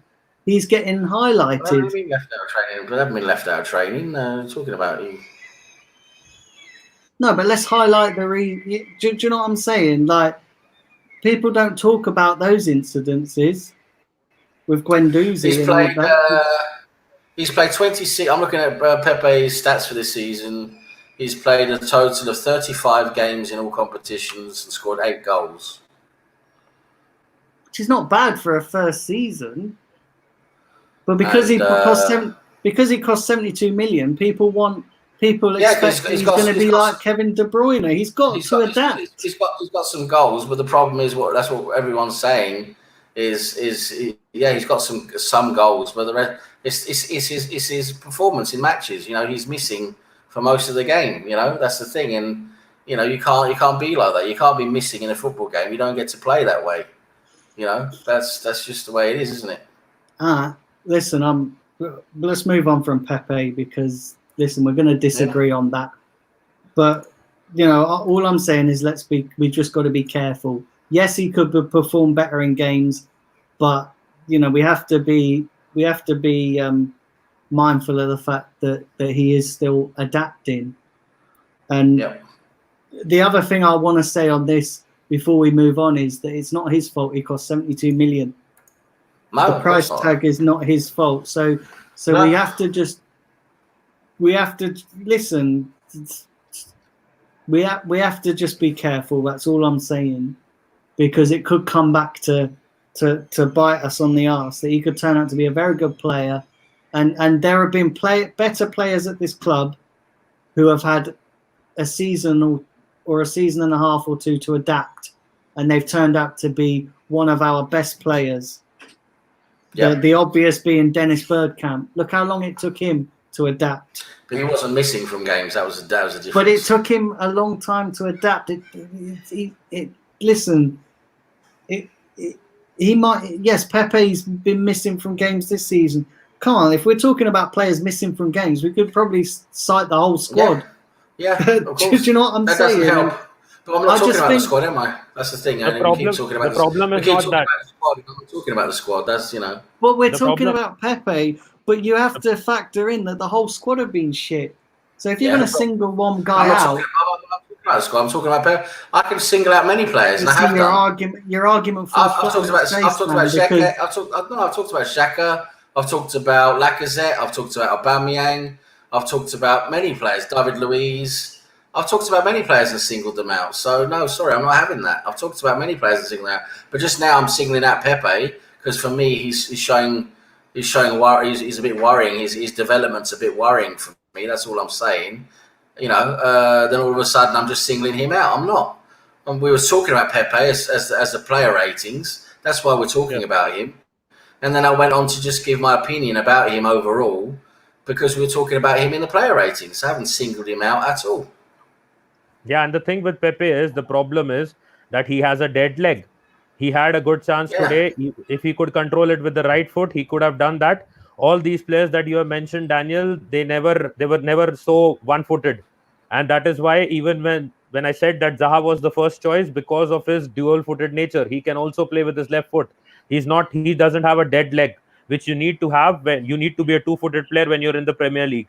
And that is when the first game he came on and he was only playing with his left foot and doing nothing with his right foot. I said that this guy will not succeed because even when Mo Salah was at Chelsea, he was similar to what Pepe is doing right now. He didn't get enough time. Pepe has gotten a lot more time because of how Arsenal is struggling. But with one foot, you cannot survive in the Premier League. And otherwise, either you change your game and you adapt and you become dual-footed, or you will be forgotten soon. And one more thing. And look how Mo Salah's gone on to perform. No, he changed 3 clubs. He adapted in Serie A and then he came back to Liverpool after that. Yeah, and there's no reason why Pepe can't adapt. That's what I'm saying. I'm just making the argument that there's no reason. It's going to take him at least half a decade to do that because he doesn't use the right leg at all. And the second thing is he's more like Aubameyang. He will have those goals and then the rest of the game he'll be gone from the game completely. So that cannot help us. That does not help us in many ways. Right now he's having some of those runs. He's making those runs, but soon, if within a few more games he does not contribute more, he's going to be just another Aubameyang who just score goals, but he is not involved in anything else. And if we had better players around him to compensate for his weaknesses, because we don't have better players around him, obviously his weaknesses are getting highlighted. You know, if we have better players who can compensate for his weaknesses around him, then you know, at the moment he's probably the midfield, right, is not decent at all. He hasn't got any players around him that can compensate for that. I just think if we put better players around him, he'll play better. I just want to ask you, how can someone compensate for a player being single-footed rather than dual-footed? There is no way anyone else can compensate for it apart from the player himself. Well, listen. True, he can't use his right foot. He can't. You can just stand on it. That's all he uses it for. His right foot. He's so one-footed. He's the most one-footed player I've seen for God knows how long. You know, we saw it today. He tried his right foot a couple of times. It was just useless. But that happens in players. Not every player is two-footed. No, but they can use their weak foot, and Pepe can't. Anyway, yeah. We'll move on from that. The only point. Let's move on. Yeah, let's move on from Pepe because you know, obviously we're going to disagree, and maybe we could have another debate on this. Because listen, it is what it is. You know. So let's move on to Lacazette. And I'm going to start. I'm going to start with Nitesh on Lacazette. So Lacazette, I'll give him a 6 because this is why exactly he's in the team and he has done his job. He has tried to shield the ball from the defender. The defender has clipped his foot in the box and he has earned the penalty. And he took a knock on that tackle as well. And it was a well set up tactic where he was brought down in the box because the defender tried to get the ball and he was shielding it. And I think that is his role. And that is why I said at that point as well, this is why exactly Lacazette can't play as a cam, because this is what he is in the team for, and he has done his job today. In the first half again, in the second half, everyone was invisible, including Lacazette. But he did try to have a few tangles here and there. But then again, yeah, I can't give him more than a 6. Yeah. Sam, Lacazette for you? Yeah, 5 for me. I don't think he did much apart from win the penalty. You can't give someone a good score just for winning a penalty. So he was, mostly invisible for the game as well. Yeah, I mean, he's got his back to the goal all the time. So he just doesn't contribute as much as he should. And Lacazette's got a big problem now. He's nowhere near at the level he should be as well for Arsenal. So I want to sell Lacazette, to be honest. I want to get rid of him. I think we can do better than bring in an Ings or a Jimenez or many other players we could bring in who can do a better job than Lacazette. 5 today, didn't do much, and that's a story of his Arsenal career, to be honest. He just doesn't do much.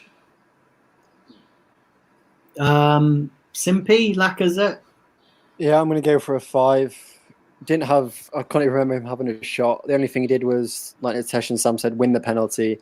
Then he also took on a tackle on Fleck as well. So Fleck got an early yellow card, which put them in a dangerous position for the rest of the game. But other than that, he didn't do anything I saw. That's why I was taken off. See, for me, I'm going to give Lacazette. For me, he gets a 5.5 because his work rate and his hold-up play was decent. But like I say, the lack of chances, he didn't really create anything, and he didn't really do nothing. I don't think he was good enough for a 6, but I don't think he was poor for just a 5. So yeah, for me, he gets a 5.5. Okay, let's go on to the who was the other one? Bukayo Saka. Yeah, let's go on to Bukayo Saka. So I'm going to start with Sam. Had a few decent contributions today. Was also largely out of the game. There was playing the ball around him a lot. He still had a few decent passes, a few decent combinations with the midfield and that. But for me, he didn't really put any great impression on the game. So for me, I'll struggle to give him more than, just because he didn't really do much. He had a couple of decent crosses. But for me, again, he's a 5 for me. I just can't really push him up to a 6 because he didn't really do enough for me. I have to get 5.5 then, because he had a couple of decent crosses and a few decent passes, but he just wasn't really in the game as much as I'd like to see him in the game, and he looked a little bit tired as well. I mean, he looked like he was a bit, a little bit like he needed a rest as well, to be honest. So yeah, I'm going to go for 5.5 because I can't really give him a 6. Nitesh, Saka? Yeah, I'll give him a 5 as well. He was not as effective as we thought he would be. He started off fairly well, but then after that he's faded away in the game, most of the other players, and he's seen as his ups and downs in the game. So I think I'll give him a 5 as well. Simpy? Yeah, I'm going to go for a 5.5, same as Sam. He made some forward runs and some good passes and stuff, and he linked up quite well with Willock. But yeah, he didn't seem to be involved too much today, from what I remember. Actually, was he? I don't know if it was him or Eddie that put the through ball to Pepe for the second goal. But yeah, other than that, I don't know what else he did. Okay, Yeah, so he did play a few good passes, but not that great. Yeah. Yeah, see, I'm going to give him a 5.5 as well. I don't think he was. I've seen better games from him, and he did look very tired today. So I'm wondering, he's played a lot of games for a young player as well. So he did look tired. Yeah, I agree. Yeah, and the problem we've got with Saka is that we're in danger of overplaying him like we did Guendouzi, but we don't have any other options at the moment. So what do we do? But yeah, I think he needs a bit of a rest. He I did think pick he up a needs a knock bit as of a well. rest. In the last game, he shouldn't have probably been playing this game. He had picked up a knock in the last one. So I had Yeah. said this in the preview as well that he probably may not play in this game, but he played anyways. Yeah. Okay, so let's go on to the substitutes. We'll just listen. Obviously, we won't rate all of them. We'll just we'll just rate them as a whole. So, Sam, substitutes for you today? Yeah, so that was Holding, Ceballos, and Ketia, Socrates. Socrates. Was there a fifth, or is it just a? That's it. Just those four came on. Yeah, I thought Holding did okay. Apart from that, I would say he's partially to blame for that goal as well. He did let it go over his head a bit. He was mistimed his jump a little bit, but it was what's his name, Kolasinac, who made more of the clanger out of that. To be honest, Ceballos came on and did okay today. He had some good contributions, some good runs. He scored the winning goal, which of course was very good. So Ceballos had a good contribution today from the bench. Socrates didn't really do much. I don't think he really did much that I could see, really. And then Ketia, same. Some decent runs, couple of okay passes, didn't really do much. So, but then when you look at Ceballos, what he did with the winning goal, I would probably have to give them overall then a 6, I suppose, or a 6.5. 6.5 overall because of Ceballos coming off and scoring the goal and having a good contribution. Yeah. Simpy, the substitutes? Yeah, like some said, Socrates wasn't on for much. We didn't see much happen to him. I think he got pulled down by Billy Sharp towards the end of the game. But other than that, yeah, not much for Socrates. Eddie Nketiah, he was on for a little bit, and he did quite well against. I think I think it actually might have been him that was the pass through to Pepe. But yeah, Holding. Obviously, we mentioned before we missed David Luiz's aerial presence when Holding came on. Holding did okay, made some tackles and stuff, but obviously we lost a clean sheet. And then Ceballos, finally good to see him do something in an Arsenal shirt. And he was just in the right place at the right time for Pepe to lay the ball off to him and then him to swoop in. So yeah, I don't know, just a 6, probably a 6. 6 for Ceballos.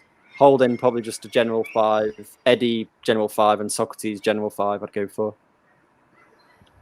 And Nitesh? Yeah, pretty much the same. Ceballos obviously 6 for the winning goal, and again, then with respect to Holding, maybe a 5.5. Eddie and who's the last one? Socrates, a 5, a normal 5. I mean, because they weren't too much there on the pitch for too long. So the reason Ceballos gets the 6 is obviously for the winning goal, and he was a bit energetic, and he came on as an impact player, and he did make that impact. And with respect to Holding, he was decent in the air. He did have a few interceptions, but obviously there was some fault for him as well. But I still give him a 5.5. He was decent, and we did block a few shots as well overall in the defense. And the other guys, Socrates and Nketiah, weren't too much involved into the game. And the pass was actually, I think, Pepe tried to take a shot and it was blocked. So I think, but the initial ball was probably played by Nketiah, but still I give him a 5. Yeah. So for me, yeah, Ceballos gets. I think I'll give him a 6. Who were the other ones? There was Holding. I don't think Holding did too much wrong. But for me, he gets a 5. And then who was the other one? And Nketiah was the other one. Eddie and Was it just Eddie? It was just Eddie, Socrates, Ceballos, and Holding. Yeah. Okay. So yeah. So to me, Socrates didn't really do anything, and Nketiah. Yeah. So Socrates gets a 5. Just gets a 5 for me, and then Nketiah gets a 5.5 because I did listen. They weren't really that great. So yeah, that's the substitutes for me. And okay, let's rate Arteta today. So let's start with Sam. Yeah, so for me, Arteta, I think the lineup was decent enough. I think the tactics were good today. The tactics we started with, that wide 3-5-2, or like nearly a 3-4-3 formation. It was a bit like of a hybrid, really. It worked well today. We stretched, we played very wide, and we stretched Sheffield United a lot. It created a lot of room for our play. I think Arteta actually, I have to give him a lot of credit for that first half performance. Then unfortunately the second half was basically the opposite. Poor game management. Didn't really seem to tweak much for all their tweaks they made tactically, and they really came back in the game and had us against the ropes, and we were a bit lucky really to come out with the win. They were creating a lot of chances towards the end, and this is where Arteta, I think he needs to sort of, if he needs to start learning something, he needs to start learning game management, because it's such a vital thing in football. When you're a manager, you've got to be able to counteract and act to what the other teams are doing in the second half, especially if they're behind and they change their tactics to try and win the game. It's small tweaks that can really outdo you and undo you as a team if you don't react to that. And that's where the really good managers, like, I'm saying his name because this is something he's very good at, and that's Mourinho. Mourinho's really good at that. And a lot of the other big managers like Ancelotti, these guys, they're really good at game management, and it wins games. It really is vital. So I would say, based on that overall, we had a very good first half. The selection was with what we had. I thought the selection overall sort of made sense because he wanted to rest a couple of players. Obviously, that he decided he didn't want to prioritise the FA Cup. Wanted to rest a couple of players to keep the overall squad fitness going. Based on that and the lineup and the tactics, the first half very good, second half not so good, game management not so good. But I'd have to give him overall a 6, I think, because of what he did with the lineup, the selection, and the tactics in the first half. It gives him a good bonus. So I'd say it bumps him up to a 6 today for me. Yeah, Simpy. Arteta. I was quite happy with it today. The first half, I think we were in the game a lot more than we were in the second half. I think some of the subs he could have made maybe a bit earlier. We could have made the right subs to fill in the gaps, because obviously we were getting overrun really throughout the whole second half up until the goal. Like I mentioned before, we only had that one chance with Xhaka, which was like a long shot, and that was it. Did well to rest players like Aubameyang, so Aubameyang got a full 90 minutes rest, which was brilliant. But even though he's not firing on all shots now, it was good that he also rested Holding as well. But Holding had to come on because of the David Luiz injury. Bellerin was rested as well. But even though we want Ainsley to start, Bellerin's going to be starting on Wednesday night. I think he made the right subs. I kind of wanted to see Nelson start ahead of Pepe and give Pepe some rest, and maybe someone to replace Saka. But we've not really got anyone else to go there now because of Martinelli's injury. But I'd probably go for 6 or 7, 6.5. I'll go for. Yeah. And Nitesh? I'll go for a 5. Arteta? 5. We started a good first half. We didn't finish off our chances, but that doesn't come down to Arteta. But then the thing is, when we were the first half was good, and we were the better side. But when the game went into the break, both teams, Wilder came out with some great tactical change, and he made a few changes here and there, and Chris Wilder dominated the second half. Now, what I can say, a few things are: one, he did not react on time. if it was like a better attacking side with better strikers, they would have finished one of the two of the chances, which you saw in the first half as well. They scored a couple of goals, but they were offside, so that wasn't much to count for, but it was a warning sign. And when they came out and they started playing positive football, there was no reaction from Arteta. The second thing Yeah. is, I know everyone is happy about the fact that Aubameyang got a 90-minute rest, but according to me, when at the point when he got on Nikitia, it should have been Aubameyang on and not Nikitia. It should have been Aubameyang coming on and playing at least 10 minutes with Lacazette and the two trying to link up. And if that could have worked, then probably it could have troubled the Sheffield defenders a lot more. Because as we said, there were a couple of players who were on yellow cards in the Sheffield defense, and Emery used this tactic very well, where Lacazette would start and Aubameyang would come as the impact player and come in and score a few quick goals. If you remember last season, FPL also, Simpy, Aubameyang got a lot of points coming off from the bench when he was used as an impact player. So that could have been, I thought that would be the tactic with Aubameyang. But if you see, he has taken that till the very end. And what he was probably trying to do was he was trying to bring Aubameyang on in extra time, which could have backfired on him if Sheffield had scored one more goal, which we saw happen against Olympiacos when he kept Martinelli till the very end and he brought him on at the last in the extra time period. So he was again trying to do something similar to that, and that could have again backfired on him if Sheffield had a few better attacking options. So again, the management, the starting lineup, I don't have any problems. It was something good. It did work in the first half, but you need to understand when the team is not playing well, within 10 minutes, around 55 to 60, between that time period, you need to make those changes. And again, when you can see the opposition manager has made some tactical changes, you need to adapt. You either need to change some of the players, or you need to maybe make a formational switch, or you need to assign some player to another guy, like maybe ask a Willock to man mark some of their players. One more lucky thing is that they lost Lundstrom, they lost their midfield, they don't have the midfield quality on the bench, and that is why we were not really tested. If Lundstrom was there against Zaka, we would be running circles around him. Yeah, yeah. Listen, for me, Arteta, he gets a 6 because his lineup was brilliant, and right from the start, and it worked in the first half.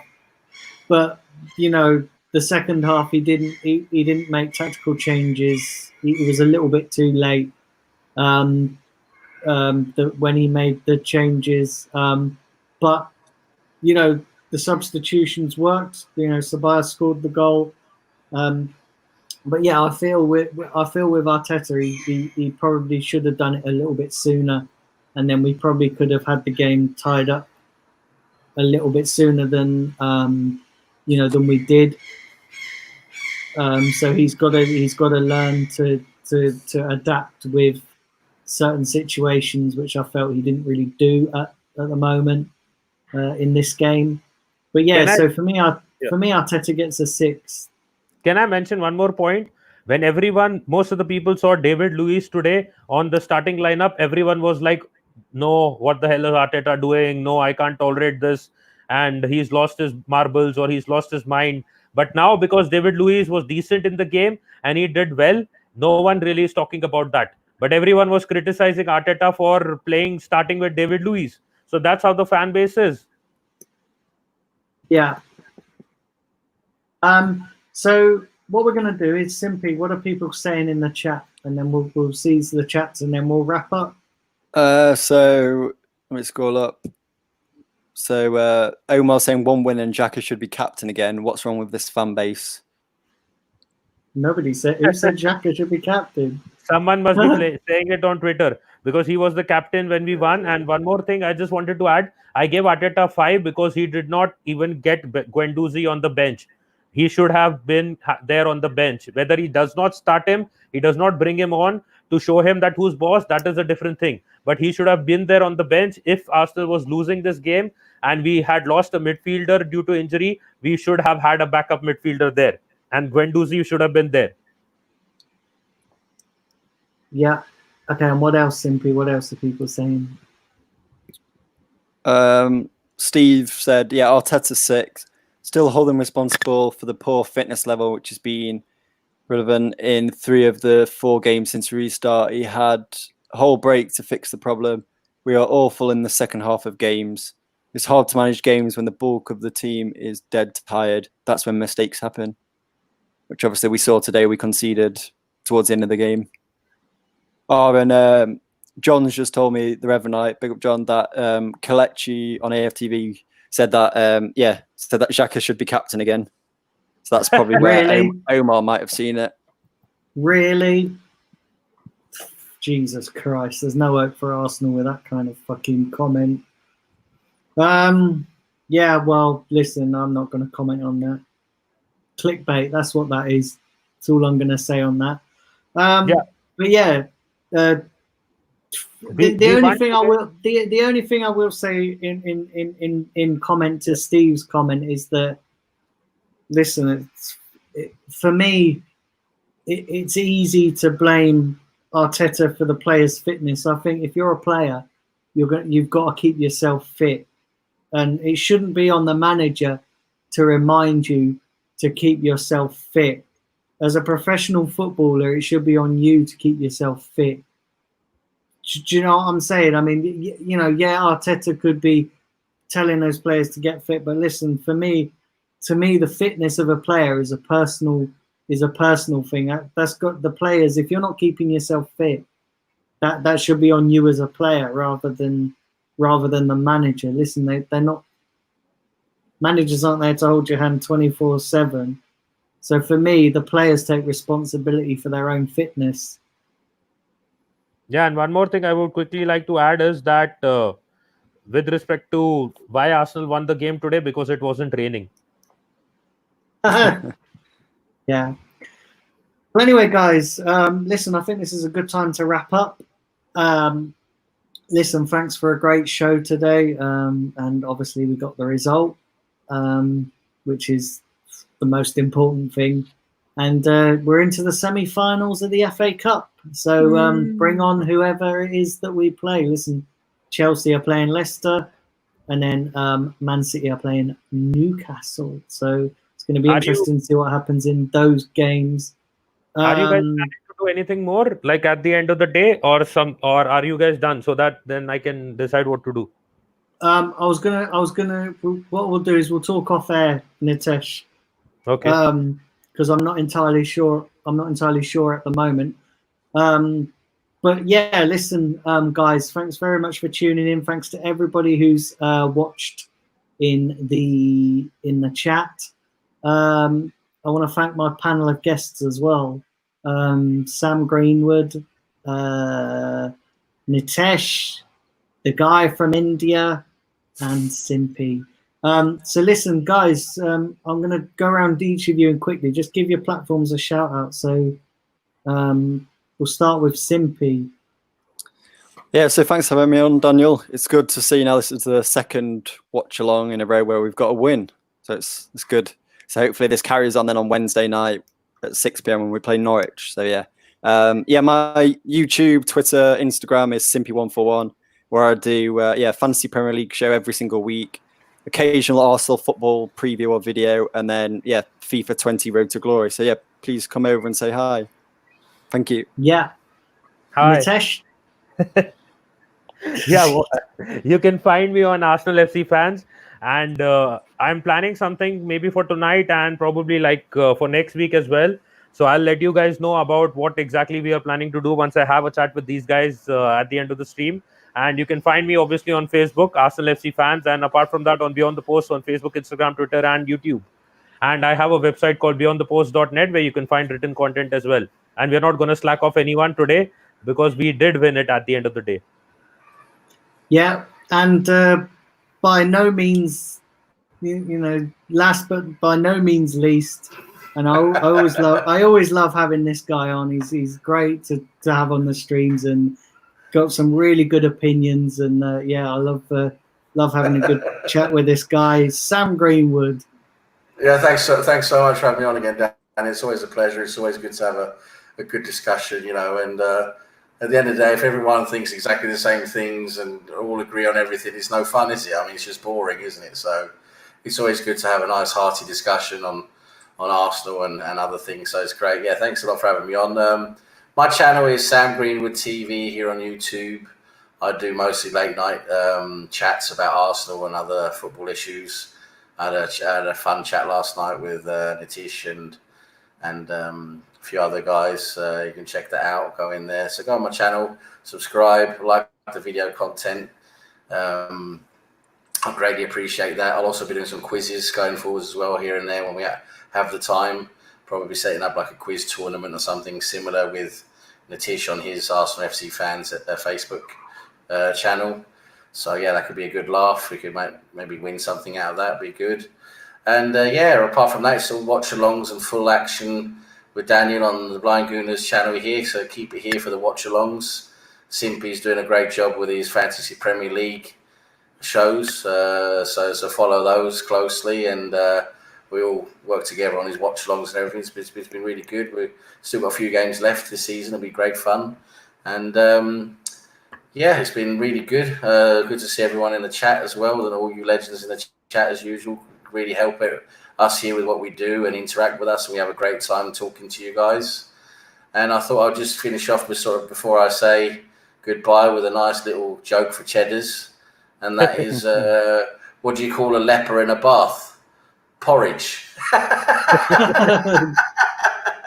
So yeah, thanks for me. Have a good evening, folks. Yeah, and listen, guys, all check out their channels. They're great channels. Listen, they put out some great content. So please go and check them out. Listen, guys, that's it for today's Arsenal watch along. So listen, I may be back later. Not entirely sure yet. I've just got to confirm with these guys, but I'll let you know. Like I say, I can do posts now. So I'll keep you posted on the channel. So stay tuned for that. And listen, we into the semi-finals of the FA Cup. So listen, let's just enjoy it for the moment. And do subscribe here if you are new to the channel, and keep sharing the channel and the content around. That really does help. And I just want to take this opportunity to thank each and every one of you who's already subscribed and who's already watching the content. Without you guys, there'd be no channel and there'd be no content. So thank you very much. Well, there you go, guys. Until next time, it's a goodbye from me and a goodbye from the panel. Follow me on Twitter. Cheers, I got guys. more girls than Playboy.